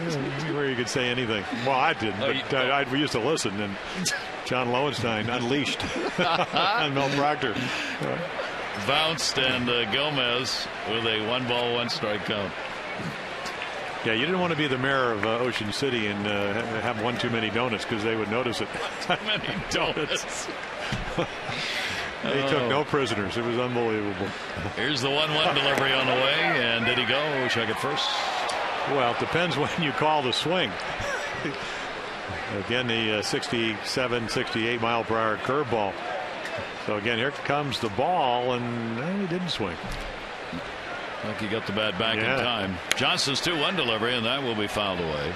Another ball game moving along here. 3 runs, 3 hits for the Orioles. No runs, 2 hits, and an error for the Red Sox. Each team has left one on. One of the Orioles' runs is unearned. Gomez batting here in the 5th. Saltalamacchia, then Lavarnway will follow as the O's battle to try and tie the Yankees for first tonight. Pitch will be taken outside. Tomorrow, finishing up here with the home season. Final game against the Red Sox in the final game of the season here at home. Saunders against Stewart. And that ball is going to be pumped the other way. Yeah, Zach Stewart, we saw him last year as a starter for Toronto. We saw him in Chicago this year as a reliever. And now he will come back and be a starter for the Red Sox. O's extra at 1, ball game 1:30. Sure, it's off for a back day, part of the fan appreciation weekend. That will be foul back. And the count stays at 3 balls and 2 strikes. The Orioles will then head on to Tampa, of course, for ball games that appear as though they're going to be very meaningful as far as the postseason is concerned for somebody. The Orioles' magic number coming into today's play was 3 to make the postseason. They, of course, want to talk about nothing except overtaking the Yankees and winning the division. And those two guys right there, Markakis on the left, Hamill on the right, are talking about, hey, if we go long enough, we might be back. Hamill's going to throw a simulated game in Sarasota on Monday. That pitch is down low, and it'll be a leadoff walk, the second surrendered by Steve Johnson in the ballgame. What better way to commemorate an historic season for your birds than by ordering a new official Orioles Maryland license plate? Features the popular new cartoon bird. The plate a great way to show your support for the ball club and support Orioles Reach and the community, with proceeds going to the Orioles Charitable Foundation. Visit Orioles.com/plates to reserve your plate and show off your birdland pride. And again, the shift on, and even though they're holding Gomez over on first with Saltalamacchia up here, the Red Sox get exactly what they want: base runners. I'm not a fan a guy throwing a 3-2 changeup when a guy's late on your fastball and walking a guy with a 3-0 lead. But Rick Dempsey last night says, well, I used to let my young pitchers, and Steve Johnson do that, learn that by themselves. It's hard love. Yeah, I guess it is. And I go, it's like boot camp for youngsters. Yeah. Ball hit high in the air to right field. Davis just turning around and watching, way back, and goodbye home run. Saltalamacchia delivers a 2 RBI homer and makes this a 1-run ball game, his 25th of the year. And that's why you make Gomez put the ball in play. And now you may walk him with your fastball, but when a guy's late, you don't want to trick up 3-2 with a 3-0 lead, which is now 3-2. This is his 24th home run from this side of the plate. And it's in the middle of the plate. Very hittable. Steve knows that. Saltalamacchia gets his second home run against the Orioles this year. The ball returned to the playing field by the Oriole fans. Pretty good arm. A pretty good arm. That was way out there at the top of the seats and right. So the homer. And it's 3-2. That's only the third hit picked up by the Red Sox in the ballgame. And Lavarnway will take it for a strike. He popped out his first time up. Ryan Lavarnway, catcher, DHing in this game, looking for his first hit of the 2-game set, as he is 0 for 4. Johnson with the delivery to him, and he'll foul it back off the fist. Only the 4th home run surrendered by Steve Johnson. Saltalamacchia getting it as a lefty, and that's the 3rd of the 4 home runs that have been hit by left-handers. Well, that's part of pitching here. High ball pitcher, a lot of fastballs. Pitches up maybe a little bit more than down. Not that he can't do that, but again, you middle of the plate, the big strong guys. Fly balls are home runs here. And the count goes to a ball and 2 strikes on Lavarnway. Siriaco waiting on deck. Red Sox too have been a big extra base hitting team, largely doubles, as they have led the majors most of the season in 2 baggers and continue to be number 1 in that department. They are 9th in homers. The Orioles have moved up to number 2. Bobby Valentine's team suffering their 88th loss last night. 2-2 delivery and just missed the inside corner. 3-2. Yeah, Greg Gibson almost got that right arm up, but Ryan Lavarnway, big kid, big strong kid. So Lavarnway will have a 3-2 to go after with the bases empty and nobody out. Johnson's delivery, and that'll be in the air to right field. Davis. First out of the inning. Take a look at our PNC minor league report, brought to you by PNC for the achiever in you. Kevin Gausman, you see the starts he made this season. This is combined numbers in the minors. First round pick in June, so just breaking his way in to the professional baseball leagues. And in the 5 starts, an ERA of 3.6. And the strikeout to walks, good. Real good. Pedro Siriaco. Siriaco popped out his first time up. He'll have a bouncing breaking ball on the first pitch, and it goes to 1-0. Siriaco getting the start at third base in the ball game, where Middlebrooks will be playing if healthy next season. Injuries taken out their third baseman. So you cut the deal and you send Youkilis away, and you think, you're going to get Middlebrooks, get good play out of him, and lo and behold, he gets injured, and that's just part of the Red Sox unfolding here. Well, take a look. Pedro comes in, and you can see the batting average is going down, down, down. Is he tired? Probably not. I think what happens, of course, first of all, he's hitting 348. That's an inflated number, but he does not walk. Perfect example is right there. So the league knows that. And if you swing at balls, that's a lot of times what you will get. And there's a perfect strike. He just turned 27 years old. He's not a kid anymore. Pedro Sariaco only had 31 games in the major leagues prior to this season. So he's a lifetime minor league player who's looking for an opportunity with his play at the end of this season to earn a shot at something by spring. If you only walk 7 times to close to 250 at bats, you're hacking. It's the glove that's made him famous. Down to first. Speaking of gloves, Reynolds. Well, that's anticipation because, we always talk about you pitch a guy a certain way and then you defense him. And Mark Reynolds, you don't make this play if you're not in the game. And what I mean by that is this is a fastball away. You're on your toes. The ball is out of the strike zone. And he pokes it down the line. It's going to be a double. Watch him go out and get this outside pitch. But again, if you don't anticipate it, if you're not playing heads-up baseball, it's a double down the right field line with his feet. And that's there for his strike. Look at it again. I mean, look how long and far he went. If you're not anticipating a ball away, looking at the glove, tracing the ball in when it gets into the hitting zone, you don't make that play. He's as good as any first baseman in baseball over the last 6 weeks, 7 weeks. It's been phenomenal for the third baseman starting the season.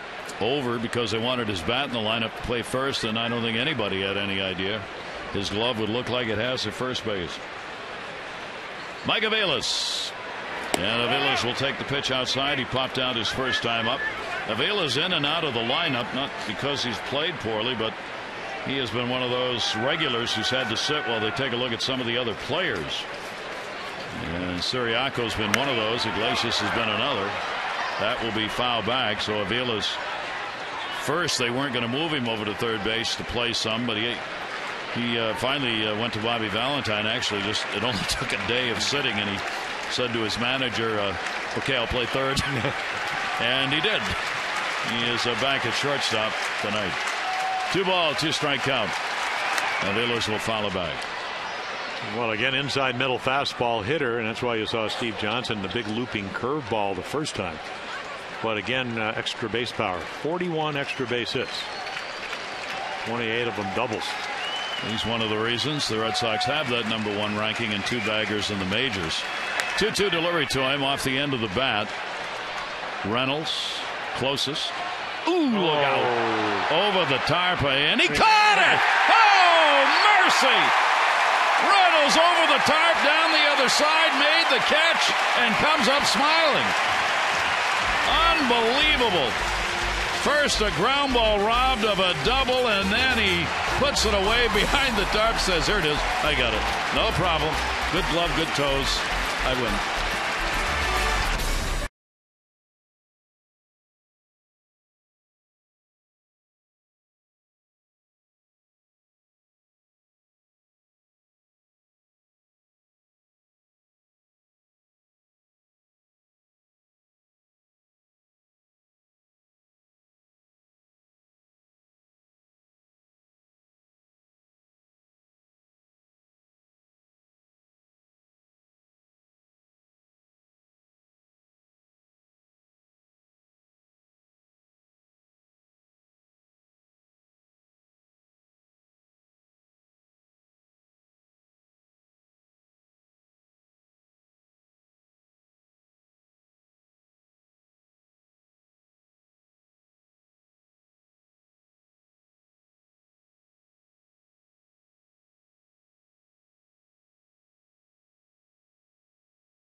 my bad throws and put them up on the wall and said, Brooksy, after 16 straight Gold Gloves, you ought to give me one. Now, Mark Reynolds is never going to win a Gold Glove anyway, but he's playing Gold Glove caliber defense, as is Machado. And again, you want to beat the Red Sox, you want to beat Tampa Bay when you go down. You got to play pitch and defense. We know that they've been hitting well, but again, they're playing in concert as well as they have. And I keep saying this, but it's true. They're playing their best baseball, and it's a great time to have that happen. They started after the All-Star break and have continued it on here into the months of August and September. Obviously, Brooksy's statue unveiled today, and the Orioles doing him proud with a great glove, of course, that he brought to every Orioles ball game. But we've got a one-run ball game here as the Red Sox getting that home run have made it 3-2.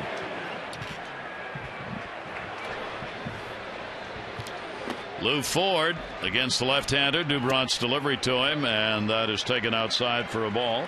Ford, quality at bat in terms of seeing some pitches before popping out his first time up. But Dubrant won that battle in the second inning to end the inning. And that's going to be up the middle for a base hit. So Ford on with a single. The Orioles get the leadoff man on here in the fifth inning. The Mid-Atlantic Sports Report will return Monday 5 to 6:30. Tom Davis, Mel Anton, and Dave Johnson, Phil Wood, all the Orioles news and notes. They continue to push to the postseason. They'll have a look at the weekend and a look at the games ahead. That's on Monday at 5 right here on Masson. Robert Andino called out and strikes his first time up. Infield will cheat in. Siriaco in to play a bunt at third. They shorten up Aviles and Pedroia at short and second as well. Double play depth and even a little more. Throw over. Andino shows nothing regarding a bunt on the throw over. Yeah, when you're playing good defense and pitching as well as they have, you can play a little bit of small ball, at least with certain parts of your lineup. And again, Robert Andino, he's got a couple of home runs, but this month, but only a little over 150. But again, he's been able to help the Orioles win. He hit the home runs against the Yankees because of his outstanding defense. You have a shortstop playing second base, and you go up to some of the games they won up in Seattle. They won because of his glove. Andino's got 6 sacrifice bunts on the season. Shows bunt, drops it, a beauty. First base. Dubrant up, makes the flip to first base.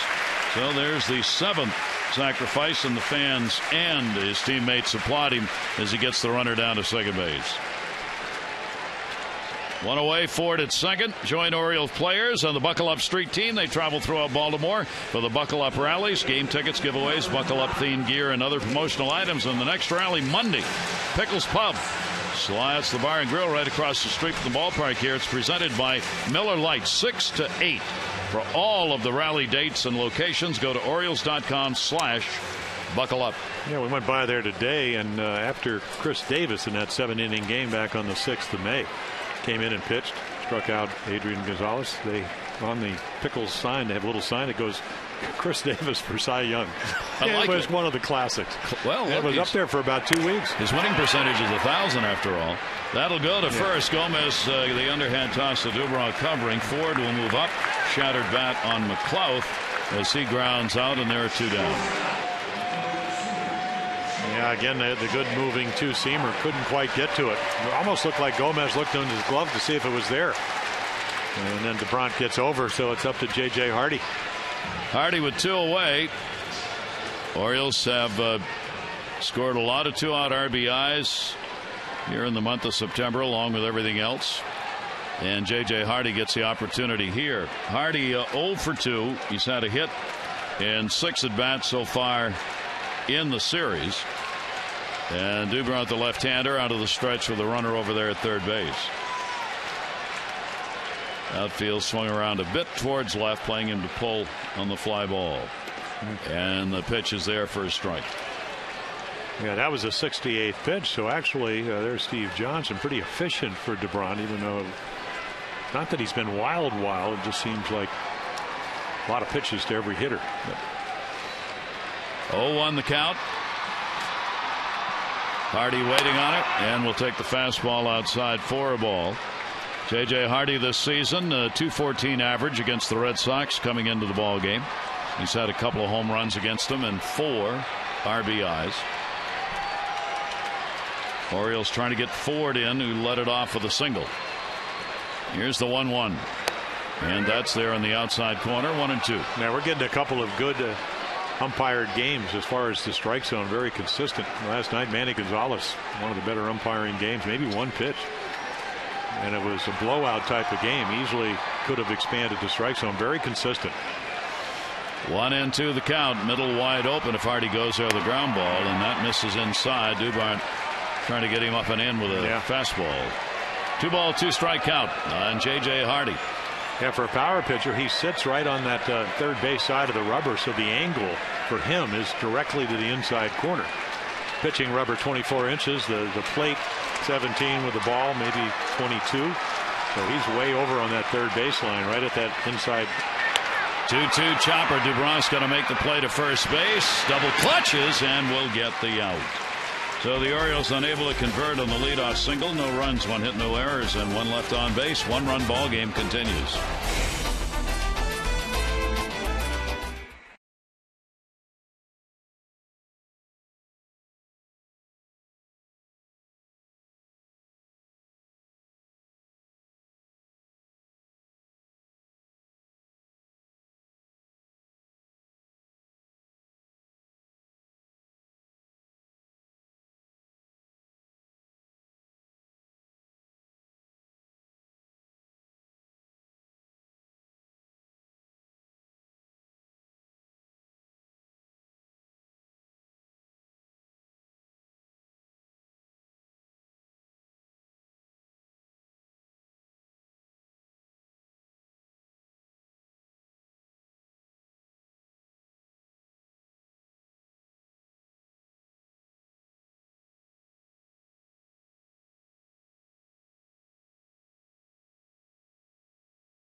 Statue night. Some Machado moments. RBI 25th. The Orioles get on the bag, and then a little Brooks Robinson magic as the Orioles turn the double play.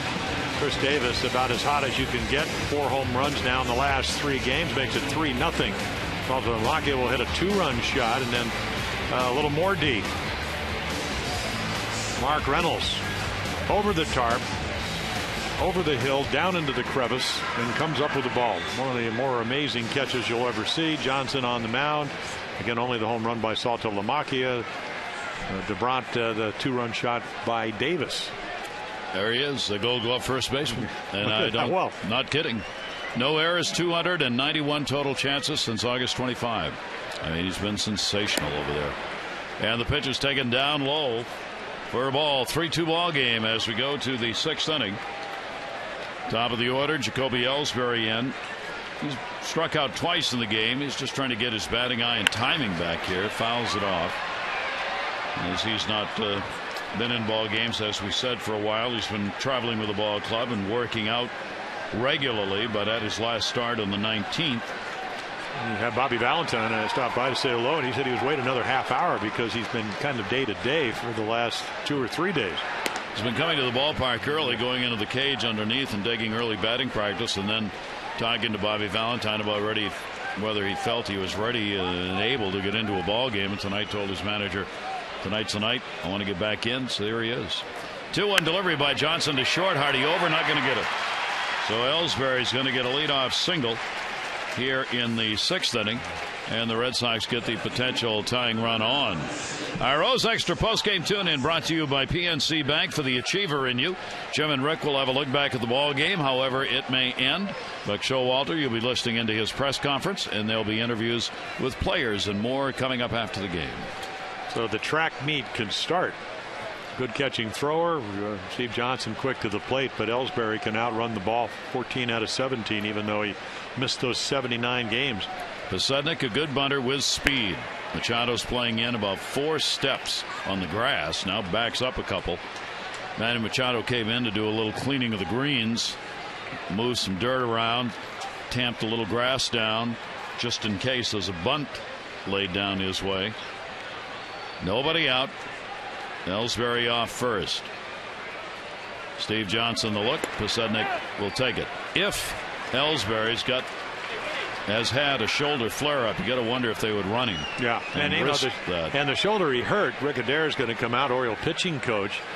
Again, 3rd time through the order. So again, when you start, Tommy Hunter, who's been lights out, getting loose. Up in Boston, reached 101 miles per hour. So this is a time to get a little bit extra time for Tommy Hunter to get warmed up. And also, this could be a conversation. Yeah, Ellsbury, but he's only the tying run. And in the 6th inning, while you don't want to give up the tying run, you don't want to have a big inning. So if you start getting behind the 3rd time through the order, the Red Sox hitters, that could spell big inning. And I'm sure Rick had something to say about that. Lee came firing out of there, clearly wanting to draw some time for the bullpen. They're not liking what they're seeing right now from Steve Johnson. He's thrown only 12 out of 20 first pitch strikes in the ball game, and the leadoff man getting on here is the 3rd leadoff batter on in 6 innings, and a 2-0 count on Pasednik. Still in at 3rd, Manny Machado, and they're going to draw a little time for Hunter now, throwing over to first base. Now Ellsbury getting on with a leadoff single, the 2-run homer by Saltalamacchia, 5th inning, made it a 3-2 ball game. The Orioles picked up an RBI by Manny Machado in the 2nd inning, and then the home run by Davis, his 30th, good for 2 RBIs in the 4th. So the Orioles had a 1-0 lead, then they had a 3-0 lead, and then the 2-run homer by the Red Sox, 3-2. 3-0 count.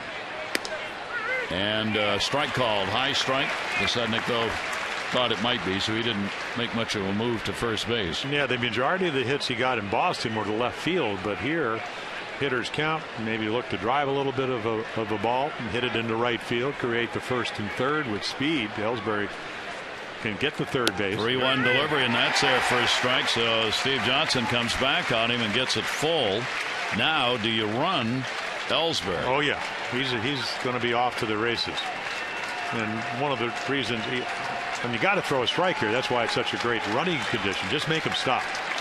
Pasednik, 3-2. Runner goes. It's outside for ball 4. That is the 3rd walk surrendered, and the Red Sox have the first 2 on here in the 6th inning. So take a look at Steve Johnson. Again, this is what he's done as a starter. So again, the strikeouts way up, and as a reliever, the same. I mean, the numbers vary much. As a starter, though, again, we've seen it here. Got to face guys more than once. Sometimes as a reliever, maybe once, twice. But that's again, he pitches very well. Again, not a lot of run support, and only the home run, the big glowing mistake. So the walks hurt him, 3 of them, and the leadoff single by Ellsbury didn't help the cause for him staying in the ball game, and there's no room for error. So Lex Showalter goes out to get him and will bring on Tommy Hunter.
Well, the starter here at Camden Yards, 4-0 at home, ERA of 1.71. But tonight, going to make a shorter appearance. Well, he is, and again, I mean, he pitches well. He certainly gives him a chance to win. Now, of course, when you give up the base hit to Ellsbury and the walk, you have to go to the bullpen with a 1-run lead. You got Tommy Hunter. In fact, you have a deep bullpen because of the expanded rosters. Hunter's been, again, velocity's gone up as a reliever. There you go with the numbers. Again, it's not that he's been perfect, but all of a sudden we've seen 100, 101. He says, I don't know what's the big deal about it. I'll tell you what, it's about 8 miles per hour harder. And we didn't see that as a starter. So, again, it's a big deal. Yeah, it's a real big deal. Still, I mean, this is a tough out here, of course. Here's Pedroia against him, and a ground ball, scribbling ground ball. The only play one, and that's it. What was that? That ball looked like a cue shot that you push sideways off the pool cue, because that ball just wiggled its way out. Yeah, no chalk right off the end of the bat. Tommy, I'm glad that Tommy didn't grab it. Right here, nice play by J.J. Hardy. By that time, of course, you can see Pesednik, he kind of sprawls, never quite gets to the bag, but does set up the first and third play. So now with only one away, the potential tying run is on at third base in Ellsbury. Pedroia reaches on the fielder's choice. Troy Patton now as we begin the matchup game pitching wise. Ross coming to the plate. Ross has a single, and he is hit into a double play. Right-hander Gomez, and then the switch hitter Saltalamacchia would be due up. Hunter's delivery is a towering fly ball. It'll at least tie the ball game up. Jones, look out, and it's dropped. Davis and Jones colliding. A run will score, and more importantly, no out is recorded, and the Orioles will be charged with an error. Yeah, again, a little miscommunication. Adam had to go a long way. You usually give away. Calling it. Bigger guy just drops it. I'm certainly distracted, but it's Adam's ball, and again, the miscommunication, extra out. Run's going to score anyway. But again, you're looking for outs here, trying to keep it at 3-3. Error is charged on Davis. First error committed by the Orioles in the ball game. Ball game is tied at 3. Runners at first and second. Here's Gomez, and the pitch is taken for a strike. Gomez drew a walk leading off the fifth. Came around to score on Saltalamacchia's home run. Steve Johnson charged with that run. 3 of them in the ball game, and a topper again. Tough play. Hunter won. Relay to first. They get the double play. Whoa! And again, Reynolds has to do a little reaching, but a great relay made by Hardy. So only 1 run scores on a hit and an error with a base runner left on, and a big double play turned in the inning.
Is brought to you by Verizon 4G LTE. More 4G LTE coverage than all other carriers combined.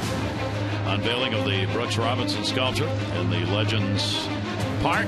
And this has been a ball game where defensive plays have really made a difference for the Orioles in a positive way and created a problem in a negative way in the last inning. But they got around it because that run was going to score anyway. It's an earned run. Dubron back on the mound. Yeah, you're right about that. Cody Ross did exactly what he wanted to do. Tommy Hunter, of course, had struck out 12 and 10 2/3 innings. He's hunting for a strikeout, couldn't get it, and they tie it up. But again, he makes a great pitch and even better defensive play to turn the double play. It's a tough throw for a pitcher. No hesitation. Angle. Yeah. Well, you got to know who's running. I mean, he knew Gomez doesn't have a lot of speed at home plate, but again, if you get rid of the ball quickly, and then Hardy made a great flat-footed throw with a lot on it. Off-speed delivery will be fouled off by Adam Jones. So we go to the bottom of the 6th inning. Each team 3-run, 4 hits and an error, and each team's left 2 on base. Exactly identical line scores through the first 5.5 innings. Jones reached on an error, scored in the 4th inning. He is struck out. And Adam chasing one way up high, which he did on the strikeout in the 1st inning. Well, Eddie Murray looked at me during the statue and he said, boy, starting to chase again. And again, it's not here. Obviously, he chases this ball. It's up over his head. But again, how did you get the 2 strikes? That's the big question. And when Adam is hitting best, he makes them throw strikes. And the key to hitting, the key to pitching, if you can get him to swing at balls, it's a lot easier to get him out. And lately, and that's only lately, the last couple of games, Adam's been expanding a little bit. Good pitch down and away that time. Turned the ball over on Matt Wieters. Now, of course, Wieters has grounded out and struck out. Gary, as you know, this guy's got good stuff. I mean, he's really one hanging curveball after the error from only giving up 1 run. There's a breaking ball that catches the outside corner. And he is being, as we said, a lot more efficient tonight. He's making the pitches count and not extending himself. Only 77 thrown in the ball game. 0-2 delivery, Wieters, and there's another. He just kept slowing it down, and Matt fooled on it, strikes out. That's 6 for Dubron in the game. Well, the curveball, you just don't see too many quality curveballs. Jim Presley, Oriole hitting instructor, was talking about it. He said he got it over up in Boston and getting it over again tonight. So there are 2 down. Chris Davis, his 30th home run. Good for 2 RBIs in the 4th inning. He has also been hit by a pitch and scored, and he's stolen a base. So a very big part of this ball game at the plate. And he will take the pitch on the outside corner for a strike. There's the ball he walloped, and he knew right off the bat that was gone. 21 home runs at home here at Camden Yards, leading all Orioles this season at home. And that's a broken bat base hit the other way. Shattered that one off the fist. The Sednick will hold him at first base, and Davis gets on with 2 down. Bring your big league dreams to life. 2013 Orioles Dream Week, January 27th through February 3rd in Sarasota. 30th anniversary of the '83 World Champion team. You'll play alongside Osric Dempsey, Al Bumbry, Mike Boddicker, and you'll get the full Major League treatment.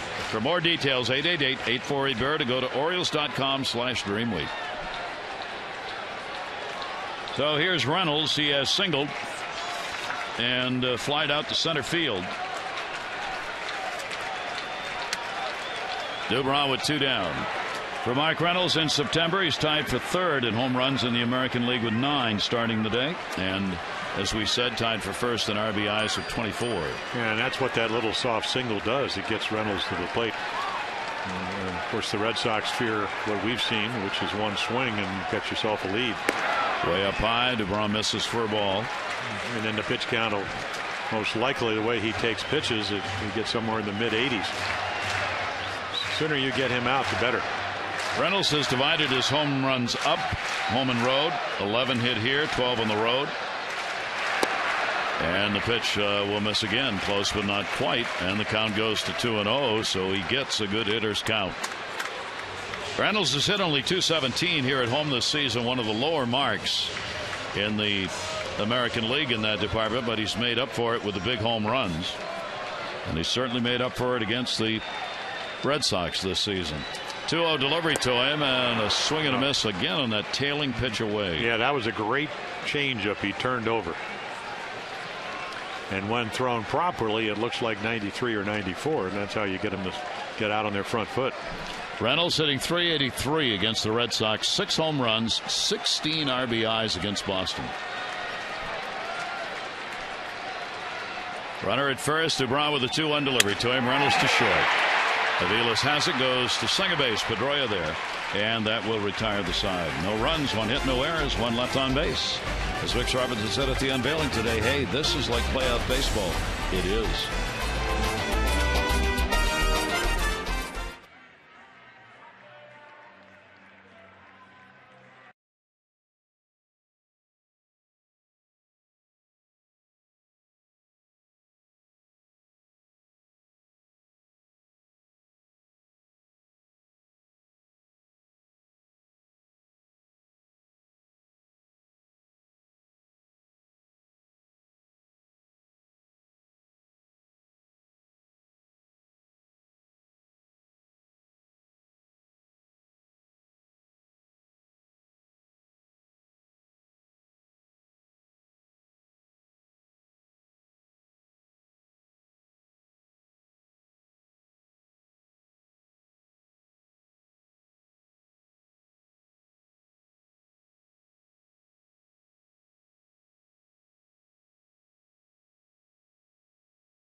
Series finale in the final game at home of this season. We'll see Joe Saunders taking the mound against Zach Stewart. Our coverage, Masson HD, 1 o'clock, Hose Extra, presented by Jeep, followed by game coverage at 1:30. All the access you need right here on Masson. There they are, Zach Stewart. We again journeyman, young journeyman. We saw him in Toronto, saw him in the White Sox. Joe Saunders. Again, the Orioles don't score a lot of runs for him. His last start against Toronto, scattered 11 hits in 6+ innings. Fouled off by Saltalamacchia. The big home run, his 25th, came in the 5th inning. Tied the ball game up, and that's where we are right now.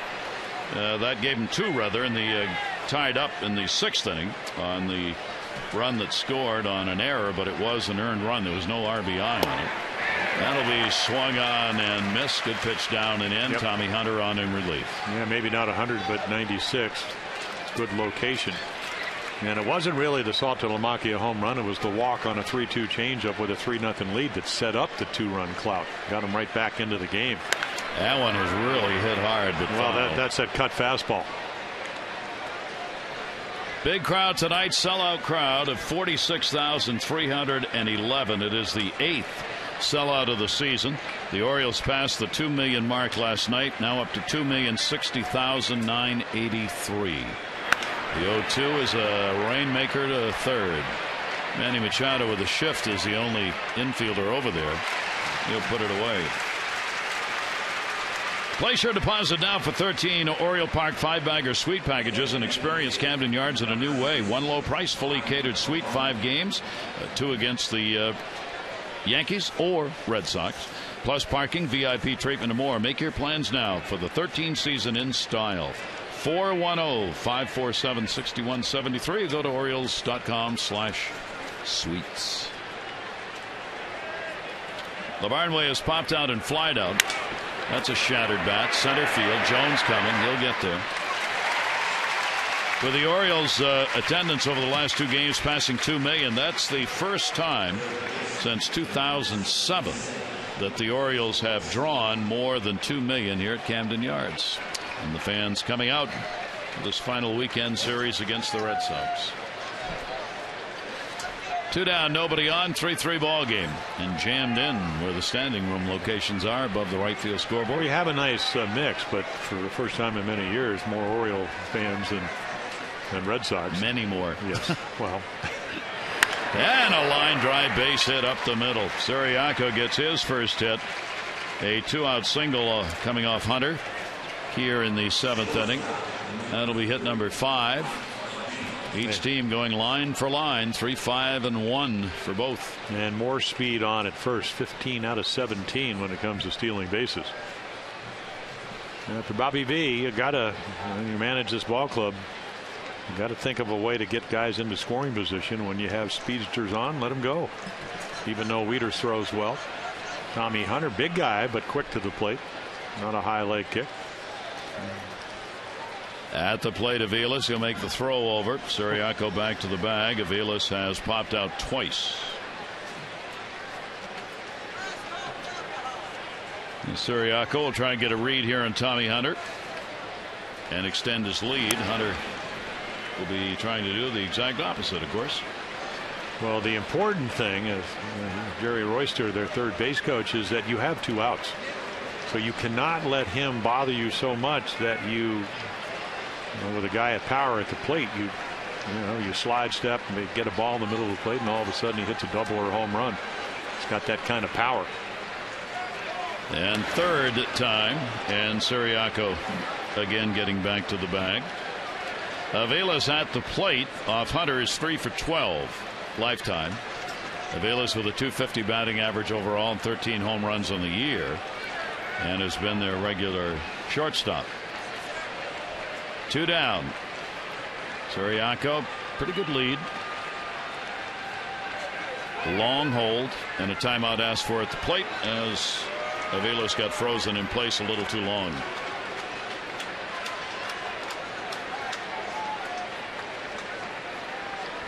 Matt Wieters has already tossed out 1 in the ball game. Ross earlier. Pitch will be inside and high for a ball. Yeah, if you hurry your windup, there's very few pitchers that can hurry it and still get the arm up quickly enough to be able to throw downhill. And if you don't do that, it's either out of the zone or it's up in the hitting area. And Mike Aviles, his power is up. He wants something up. Delivery to him, and that's going to be up and in. And a 2-0 count. Yeah, just imagine if you hurry up your windup, how difficult it is to get your arm into a throwing position and then get over your front side. And we've seen 2 balls up in the zone because Tommy Hunter's worrying more about Siriaco than the guy at the plate when he's the 3rd out. Here's the 2-0 delivery, and got that one down and away, and the count goes to 2-1. Siriaco not going. Base stealers are against Tommy Hunter, just 1 out of 5 on the season. Not a lot of chances, and only 1 successfully so. 2 ball, 1 strike count. Aviles, the number 9 hitter, will chop that one to second base. Robert Andino backing up. No runs, 1 hit, no error, 1 left on. 7th inning stretch time is brought to you by Jack Daniel's Tennessee Honey. Fly straight, drink responsibly.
In the Red Sox, as we mentioned last night, step on them early. Maybe they're a team that's willing to go out of the ballpark and go home quicker than they might otherwise. Give them a chance, open the door, though.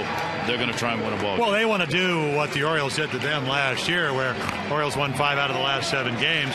They kept them out of the playoffs. Now, they weren't playing well all months of September, something the Orioles have avoided.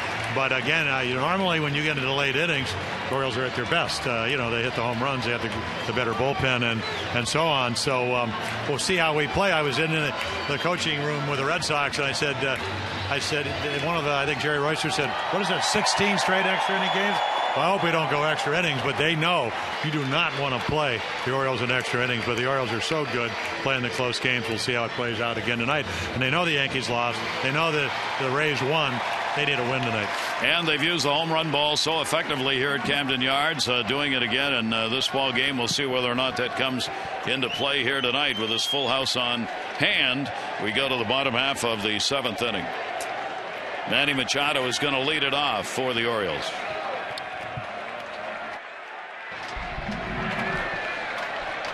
DeBron has gone the distance. He has not walked anybody and has struck out 6. And if anything has mattered for him, those lack of walks.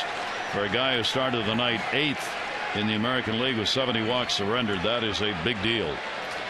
Manny Machado will take the pitch down low. RBI single, and he is struck out. Machado, Ford, and Andino, the bottom third of the order for the Orioles, due up here in the 7th inning. Yeah, and the great thing about the close games is you don't have to do a lot. Just one run will give you the lead. And that ball towards left field. Will it be over the head? It's deep. Oh, it's gone! Goodbye, home run! Manny Machado delivers, and that one swing of the bat gives the Orioles a 4-3 lead. Well, Felix DeBron, he said, if we're at Fenway, probably only a single, he hits it so hard. But here at Camden Yards, homer-friendly, hitter-friendly, the pitcher's best enemy is a line drive over 365 feet to left center field, and that's exactly what Machado does. What a rookie season for Manny Machado. 7 home runs, 2 RBIs in the ballgame, 26 on the season, and the Orioles take a 4-3 lead. Here is Ford. Breaking ball is in there, misses for a ball. Take a look right here, just fastball middle of the plate, actually outside middle. Well, again, Jim Presley talking about the 2 home runs on Wednesday. One of them, he really stayed inside the ball, torched one. There's the hitting instructor, and I go, you can't be too happy. 9 home runs in your last 2 games. Now make it, 11 home runs in the last 3. And Manny Machado has had all 7 home runs here at Camden Yards. Ford with a single, and he has popped out. The 2-0 delivery to him is a fastball away. Dubrov's got to settle down now, and Salta Lamacchia. Well, Gary, to be honest, you still have to hit him, but that's not usually a home run in most ballparks. Doesn't mean it's not a double. I mean, he screamed it. There was no way Posednik was going to catch that ball. He turned around to play it off the wall, and it went just a 7-foot wall out here in left field, around almost all the way to where the grounds crew sits. So again, the distance isn't very high. The wall's not high until you get to right field, and the hitters, especially the Orioles hitters, have really taken advantage of that. That's the whole idea, right? Yeah. 124 home runs have been hit now by the Orioles here at home. Double barrel action in the bullpen, and he walked him on 4 straight after giving up the home run. So Ford is on with nobody out. Time to text in your vote for the AT&T Player of the Game. Here are the candidates tonight. Chris Davis. He's had a big ball game. Couple of runs scored, 2 RBIs, couple of hits, home run. Steve Johnson, 3 runs, 4 hits, 5+ innings. The Orioles starter. And Manny Machado now 2 RBI ball game, including a home run. Text in your vote, A, B, or C, 318-26. Randy Neiman out to the mound. Quiet down his starter. And give the bullpen a moment. Yeah, pitch count at 91, so still in hand. Atchison, who had the forearm problems, has been back for a while, the right-hander. First walk surrendered by Dubron in the ball game. Home plate umpire Greg Gibson will come out to get him. Orioles now 4 runs, 6 hits in the ball game, and another 2-homer game. 11 home runs in the last 3 ball games.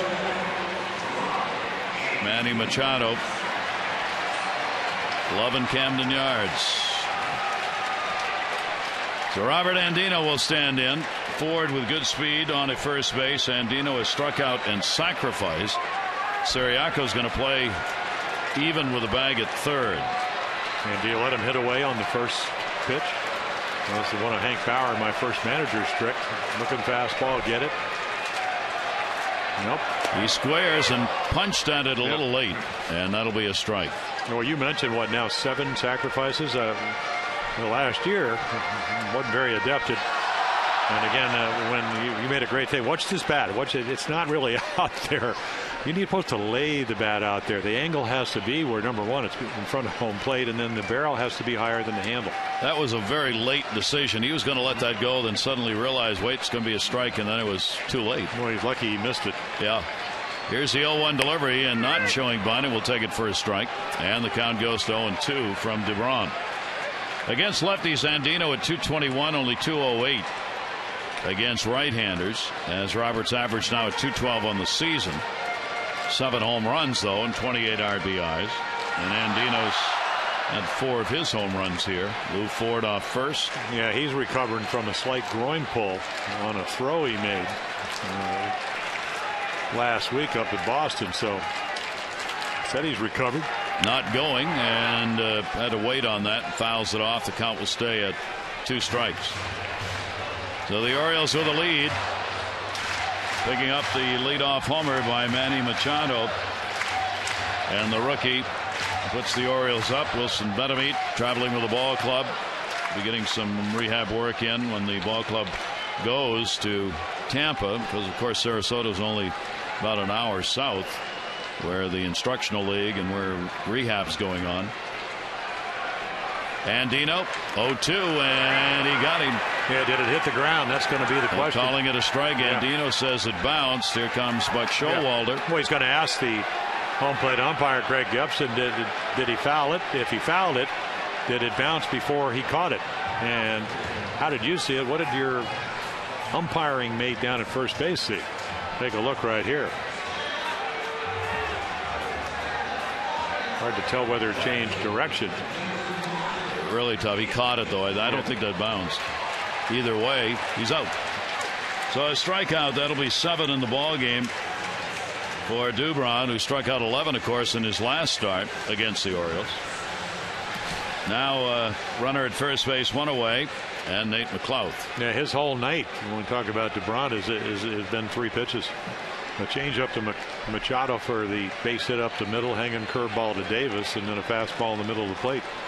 Not very many mistakes. The Orioles have taken advantage of them. 0 for 3 in the ball game. Nate McLouth, 96th pitch of the evening coming for DeBron, and it will miss inside for a ball. And again, if they get him his normal runs, he'd be a pretty happy lefty, which is almost 7 runs a game. Tonight they've only gotten him 3.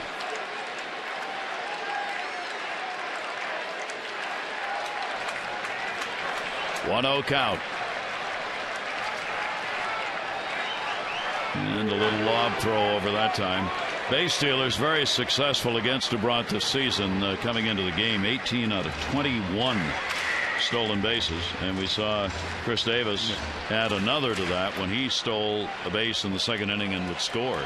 Well, that's why he'll spend some time in spring training at only 24 working on those little things now that he's going to be a starter. 1-0 delivery. McLouth will foul that one back. That'll even the count up at 1 ball and 1 strike. The Orioles have won 35 out of their last 16 ball games coming into this one tonight on the last 51. And tonight, with the Yankees having lost today, a victory would move them into a tie with the Yankees for that division lead. 1 ball, 1 strike count. And the pitch is taken for a strike. The Orioles' magic number to make the playoffs coming into the game is 3. Even with the results of the games today, with a victory tonight, their magic number will be 2, which could set up an opportunity for tomorrow's game to mean the Orioles, in front of their own crowd, could be guaranteed a playoff spot with a win and an Angels loss. But first, they've got to win this. 2 ball, 2 strike count. So how does it work if the... Oh boy, here it comes. Well, no, I mean the Yankees, if the Orioles would tie, and this is 5 games down the road. Yes. Maybe 4 games down the road if they win tonight.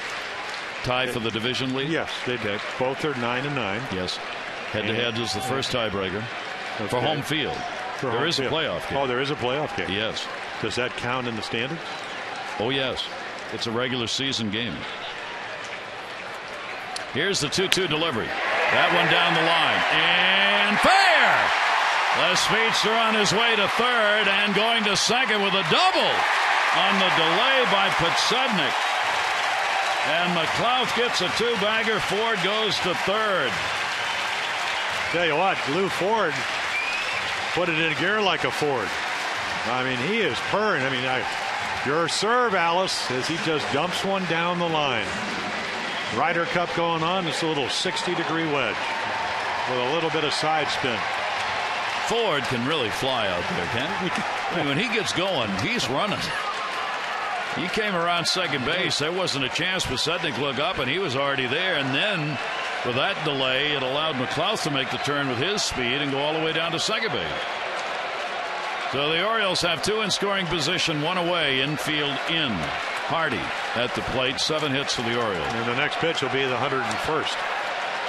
Hardy 0 for 3 in the ball game. Well, breathing room, this is what this is about. You can get 1 or 2 in. Hardy foul tips it into the mitt. J.J. Hardy with the opportunity. Well, he's 0 for 8 lifetime. That's got to be something with Bobby Valentine's thinking. There's the number, 2 for 4 for the Orioles with runners in scoring position. So they have gone 8 for 15 in the first 2 games with runners in scoring position. Good breaking ball, swung out and missed, 0-2. DeBron still pitching.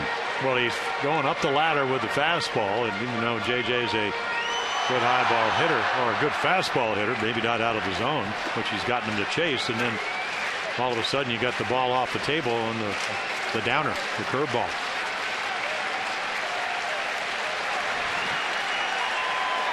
Dusty Springfield said, wishing and hoping.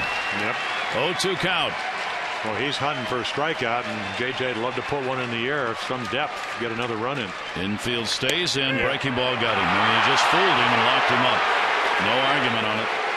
Well, it's just, again, the good curveball looks like a fastball, so when you're late on the one out of your hand when it's a heater, and then it looks the same, and it comes down and catches the top edge of the zone, you get paralyzed.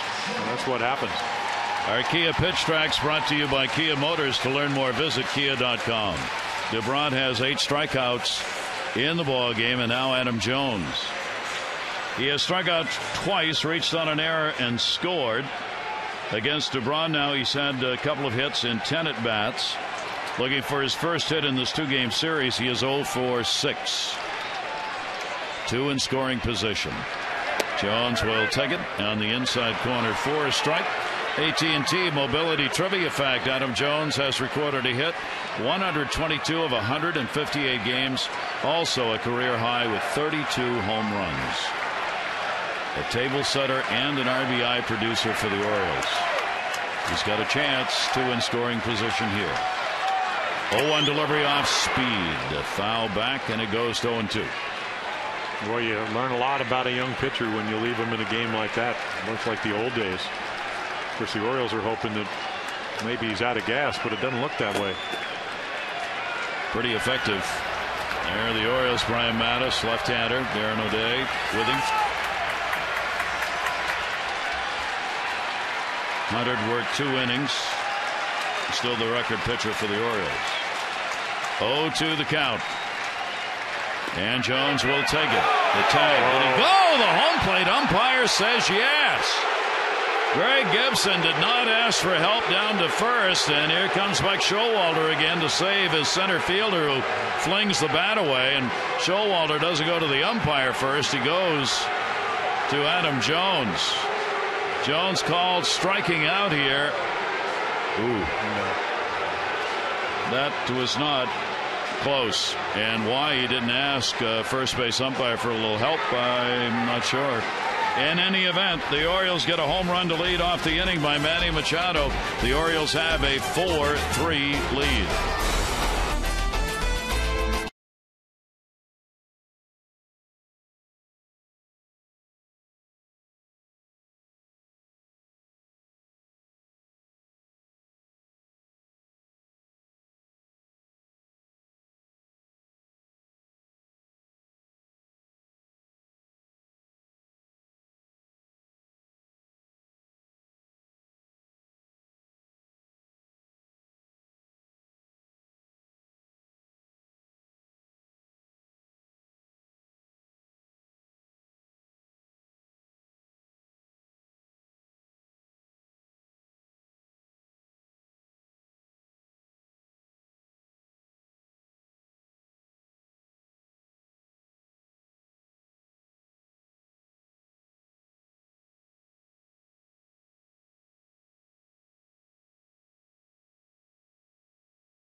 exit of the game. $500 for being selected. Another $100 for each strikeout the Orioles record so far.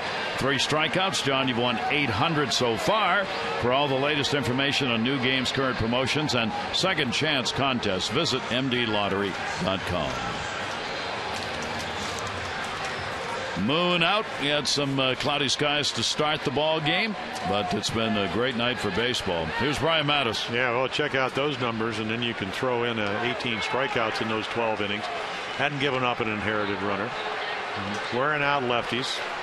Much more effective, much happier in this role. Out of Paradise Valley, Arizona, and again trying to come in and protect the toughest of the leads, the one-run variety. Jacoby Ellsbury will lead it off. Ellsbury back in the lineup and in the leadoff position for this ball game. He is 1 for 2 lifetime off Brian Mattis.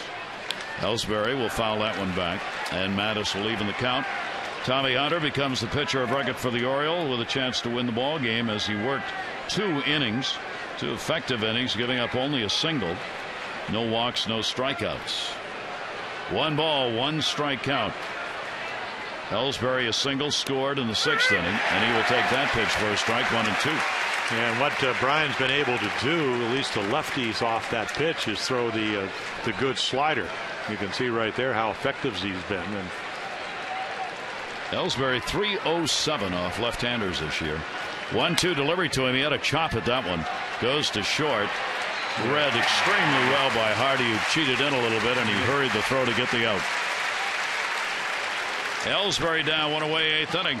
This copyrighted telecast presented by authority of the Orioles may not be reproduced or retransmitted in any form, and the accounts and descriptions of this game may not be disseminated without the express written consent of the Orioles. So 1 down. Brooksy would have liked that one too. Yeah. And we got Daniel Nava, the switch hitter. Nava up for Posednik, who had gone 0 for 2 and drawn a walk in the ball game. And against Brian, really only 1 at bat, 0 for 1. So Bobby Valentine goes to the switch hitter. Nava stands in, a 247 average with some power. Red Sox now try and get that home run here, or better, at least get the ball game tied up if they can, as the Orioles have retaken the lead by a score of 4-3. For Nava, another pitch inside. That's going to be on the corner. He's hitting only 178 against lefties and 275 against right-handers. But you know what he does, Gary, is he makes you throw strikes. The on-base percentage collectively, again, 357, which is up there where you'd like it. Not as well against the left-handers. Because Brian has been commanding all his pitches so well. 1-1 shattered bat. I mean shattered. Wow. Little slider in on the fist. Look where that went, right into the ground. Spear. And not very far. You got to wonder when, if you're a catcher and you see that, you're Matt Wieters or LeVar Way or Salta Lamarca, you see something like that, you've got to think, one of these times that thing's coming back instead of going forward. Oof. Imagine you try not to think about it. Probably not. It's hard not to. I don't want to dwell on that. 5 feet away from you. Right. Count goes to a ball and 2 strikes. Kindling flying all over the home plate area. Now the bat's so much lighter, much easier to break. Trying to create bat speed. But if you don't center, that's your result. That ball way up on the fist. 1 ball, 2 strike count. Jammed him. Manny Machado, short hops.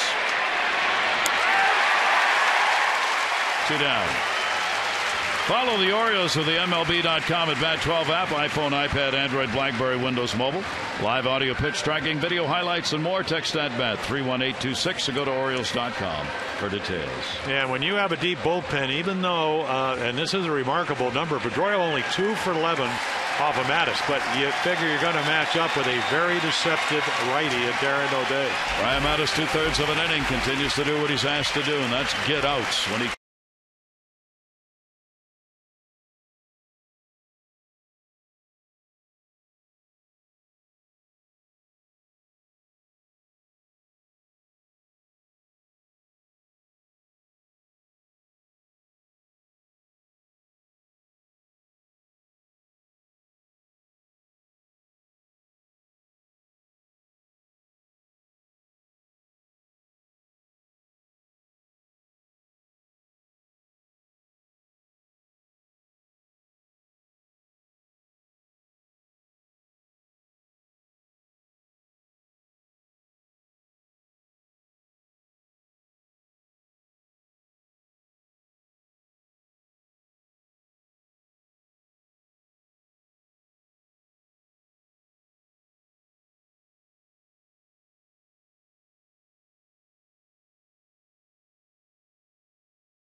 Miller time, brought to you by Miller Lite. On this gorgeous evening here in Baltimore, here at Camden Yards, the Orioles a 4-3 lead, full house, honoring Brooks today in a real good ball game. Certainly is. Darren O'Day, there are the numbers, lights out numbers. It normally would be Pedro Strop, but he's been struggling. So again, when you have a deep bullpen, and Johnson got him into the 6th, Hunter got him to the point where they could go with Brian Mattis, and so O'Day will come in. Pedroia's numbers better, not that they're much better, but 3 for 12 off of Darren O'Day, no home runs, and 2 for 11 off of Mattis. But you like the righty and hope that it's going to work. He has single Pedroia, 1 for 3 in the ball game. Bases empty, 2 down, 8th inning. His delivery to him is a strike. The Orioles leading after 7, 71 wins and no losses. 0-1 the count on Dustin Pedroia.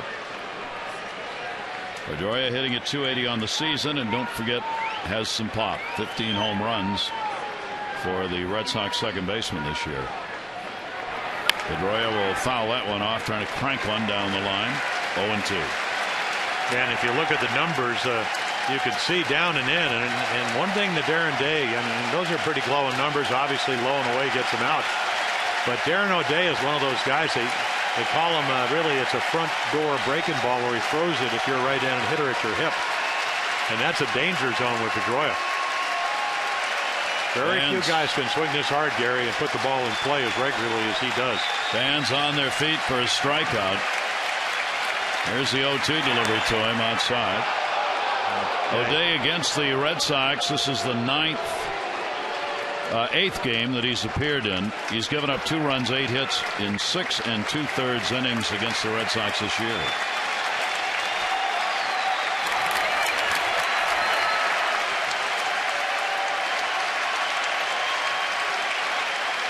One-two delivery. He's such a good hitter because of his plate coverage.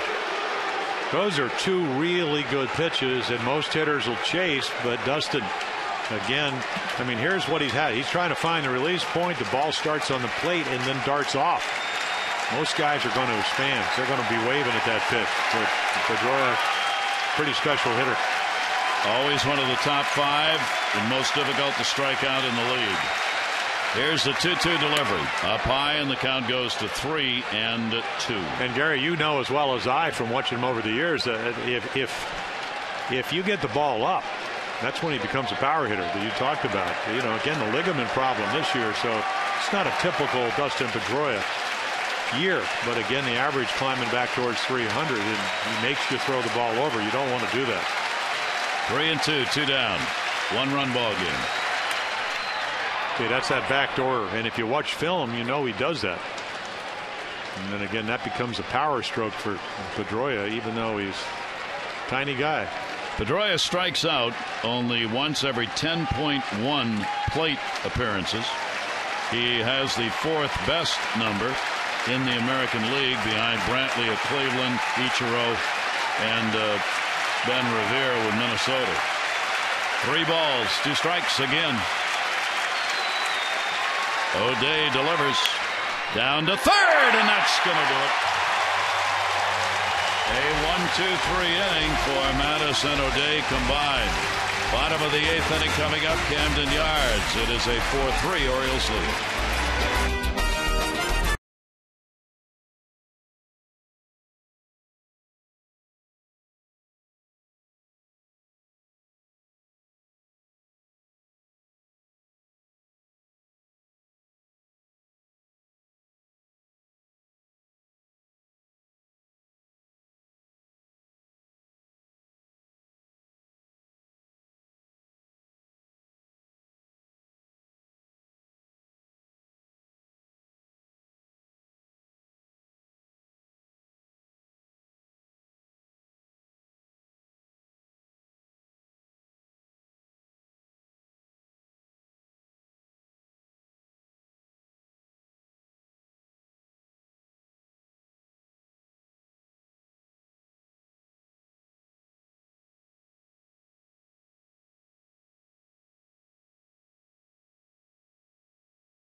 contributes $50 to the American Heart Association Heart Walk.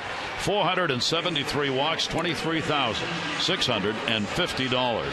Care First Blue Cross Blue Shield encourages each of us to take the first step towards a healthier and more active lifestyle. There is the number. Felix Dubrat, the starter, out of the ball game, throwing 107. Yeah, really gutsy performance again. A couple of home runs. The unearned run, that's 21 strikeouts against the Orioles in the last 14 innings. Gives you an idea of his power. Tazawa comes in, who's really been pitching well. International signee back in 2008. Then Tommy John missed all of 2010, so he's come back. Look at that. 43 strikeouts in 41 innings, only 5 walks, and he's got that low ERA is 1.54, is the third best of any major league reliever with 40+ innings. So he's done a nice job at the back end of their bullpen. Tazawa coming on to face the Orioles for the 4th time this year. He has worked 2 innings against the O's, giving up no runs on just 2 hits, and did pick up a win. On for Orange, October. The Orioles with a 4-3 lead here in the bottom of the 8th inning, a win tonight, and they will tie the Yankees for first place in the division. Yeah, you look around this ballpark, and now you have the vast majority of Orioles fans. Orange is a lot brighter than red. Much. Much. It's been a while since I've seen that. It's great. Here's Matt Wieters. And Matt on the big swing and a miss. For the Orioles in the ball game, Davis a 2 RBI homer. Machado's had 2 RBIs, 1 on a single, 1 on a home run. Orioles scored another run on when an error was committed. No RBI awarded, but it was an earned run. The big shift in the infield is on against Wieters. Outfield straight away. 0-1 delivery to him, and he'll ground that one to first. That's a fair ball. Gomez will go to the bag himself, and Wieters is retired. Well, you take a look. Some of the numbers now come into play as we head towards the end of this ball game. The last day the Orioles were tied for a lead with the Yankees, September 18. Last day the Orioles had sole possession of first place was June 6th. The Orioles have held at least a share of first place 53 days this season. And the previous 4 years, 31 days holding a share of first place. And that wasn't in September. No. It's more like April 5th. Well, yeah, the first week of the season. The Orioles have been pretty fast starters. Foul back. Pretty good cut taken right there as Chris Davis going for another. Well, Tazawa, we saw him get Wieters to roll over on a 2-seamer. So again, 93, 94, that gets your attention. Then you turn it over a little bit, hit the ground ball. Davis with a long ball, accounting for 2 in this game. He and Jones now both have 30 home runs on the season. Outfield shaded a bit to right. And the 0-1 delivery by Tazawa is going to be taken inside, leans him away. 1 ball and 1 strike. And he's only 26. This young right-hander out of Japan. Nice little year. Not only that, he got a win when he pitched an extra inning game. So the home runs, good. Yeah, he's good. He's going to be a big part of this Red Sox future if he pitches this way. 1 ball, 1 strikeout. That little herky-jerky, and the fastball is in there for a strike. And the high strike right at the top of the zone. And well, that's what the Red Sox, with all those injuries you talked about, 27 guys on the DL, they are trying to find out whether their young players can play a little bit or pitch. 1 ball, 2 strike count.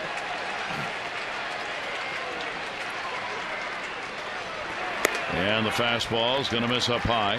Coming into the season major league wise, Chris Davis had a total of 44 home runs. He'd had limited times with Texas.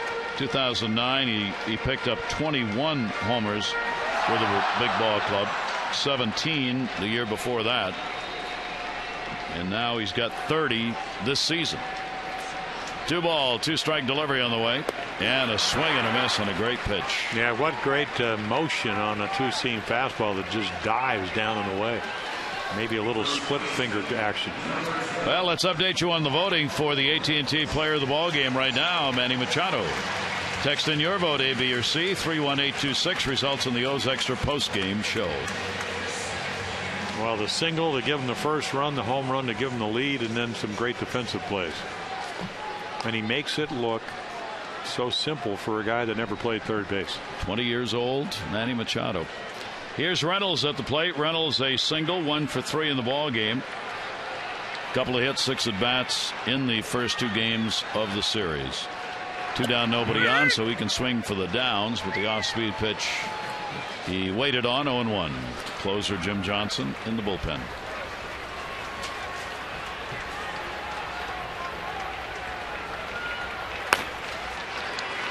Oh, 1.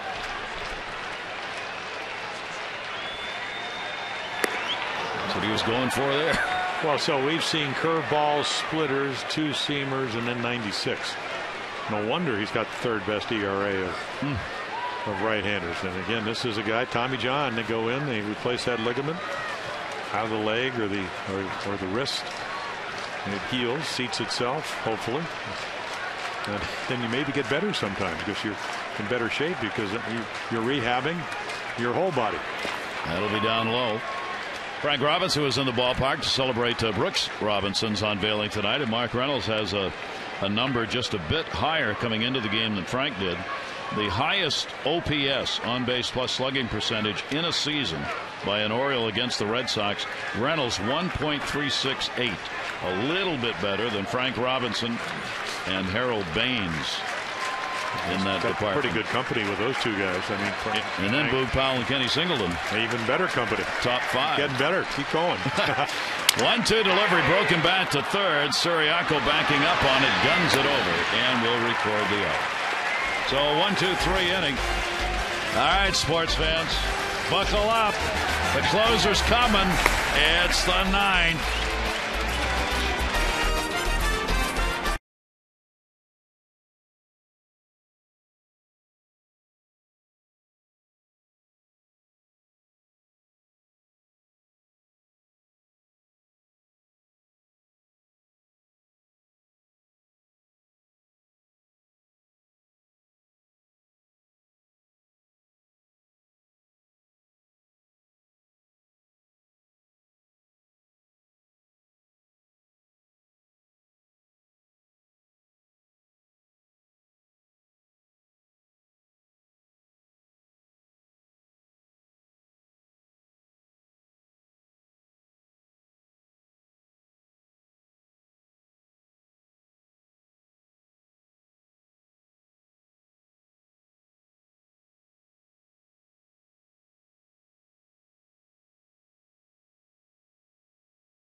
On Masson is brought to you by Southwest Airlines. Find our fares online only at southwest.com. And by Dodge. See your authorized Dodge dealer and experience a world of performance, design, and fuel efficiency. Schedule a test drive or go to Dodge.com and check out their powerful lineup. The Orioles, of course, have put up the amazing numbers in 1-run wins. They are 27-9, going for the all-time best win percentage in 1-run ball games in a season. They're trying to get one here tonight. Yep, trying to make it 49 all-time save record, at least coming into the year, was Randy Myers back in 1997. The last year the Orioles had a winning record, when the wire that year. So Jim Johnson comes on, ground ball pitcher. Again, a very accomplished reliever. First full year as the Oriole closer and going for number 49. 1-run game, top of the 9th. Here is Cody Ross. Ross has reached on an error, hit into a double play, and singled in the ball game. He is 0 for 3 off Jim Johnson. Andy Chavez, a defensive replacement in right for Chris Davis. Here's the 1-0 delivery to him. Ross will take it. It is there for a strike. 3-pitch pitcher. Sinker you just saw, 93 to 96.7 every once in a while, and big knee buckling curveball, and then a good changeup that goes down at about 87 miles per hour.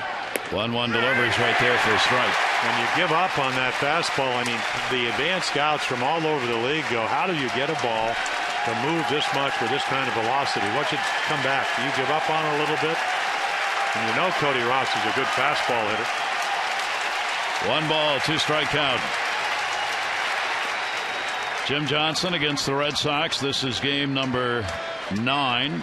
Sorry, game number 7. He has picked up a win and 6 saves. 2 runs, 5 hits, 10 innings. Red Sox hitting 143 off him. 2-2 outside, and he'll take it full. 3 balls and 2 strikes. And we've been down this road, so you know what the Red Sox are looking for. They just want a guy on. Go ahead, run will come to the plate. Guy and run will be at the base. And go from 1-2 to 3-2. Got to throw him a strike here. 3-2 delivery. Does and gets him. And not only does he throw him a strike, it's perfect down and away at 95 with great movement. And again, you think this is easy with this pressure to make that pitch? Right on the corner. So he starts it out with a strikeout. 41 strikeouts in 65 innings. Yeah, about 70% of the balls hit off of Jim Johnson are on the ground. Gomez. Strike 1. Gomez 1 for 2 off Jim Johnson. Yeah, a little single to right field. Orioles up by 1 in the 9th inning. Tommy Hunter right now is the pitcher of record for the Orioles. Dubron, who started the ball game, the pitcher of record for the Red Sox, working the first 7, 4 runs, 3 earned, 7 hits. 1-1 delivery. Yeah, Tommy Hunter came in with a couple of guys on, gave up the sacrifice fly to tie it, and then turned that double play ball in a terrific play. I mean, there's been some outstanding defense tonight in a 1-run game to this point. Off the end of the bat will keep the at-bat alive here, and a 1-2 count on Gomez.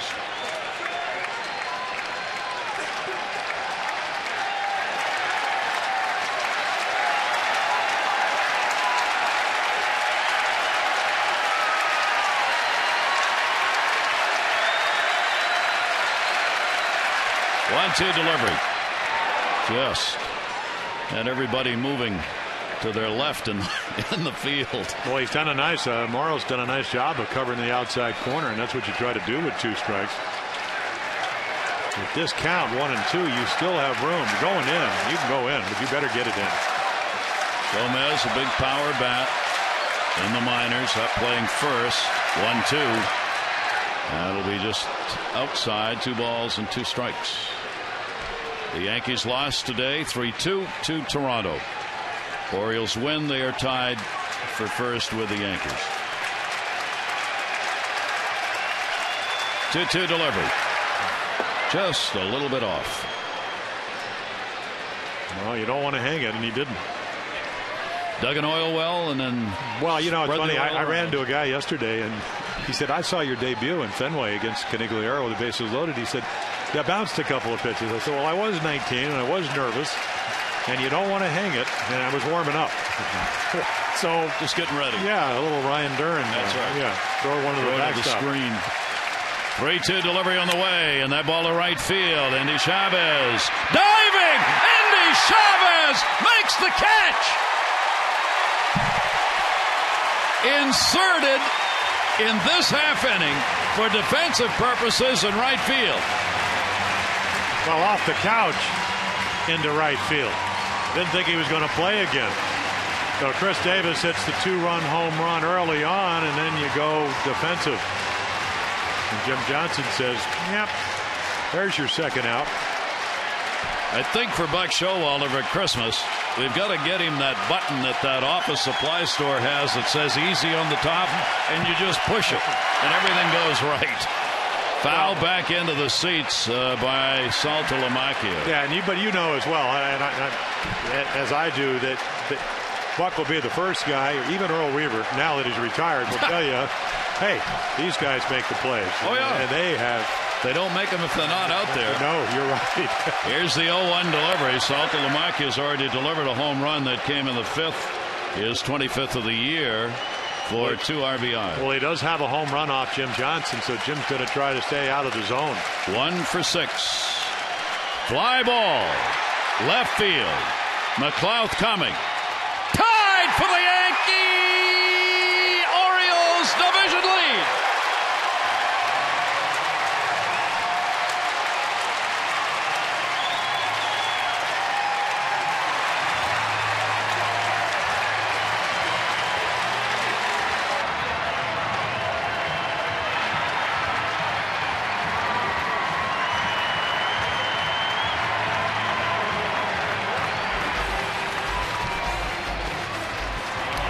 So the Orioles continue to put up the W's. That is going to be their 3rd in a row. Jim Johnson comes on and retires the side in order, and the Orioles win it by a score of 4-3. We will be back with Manny in a minute.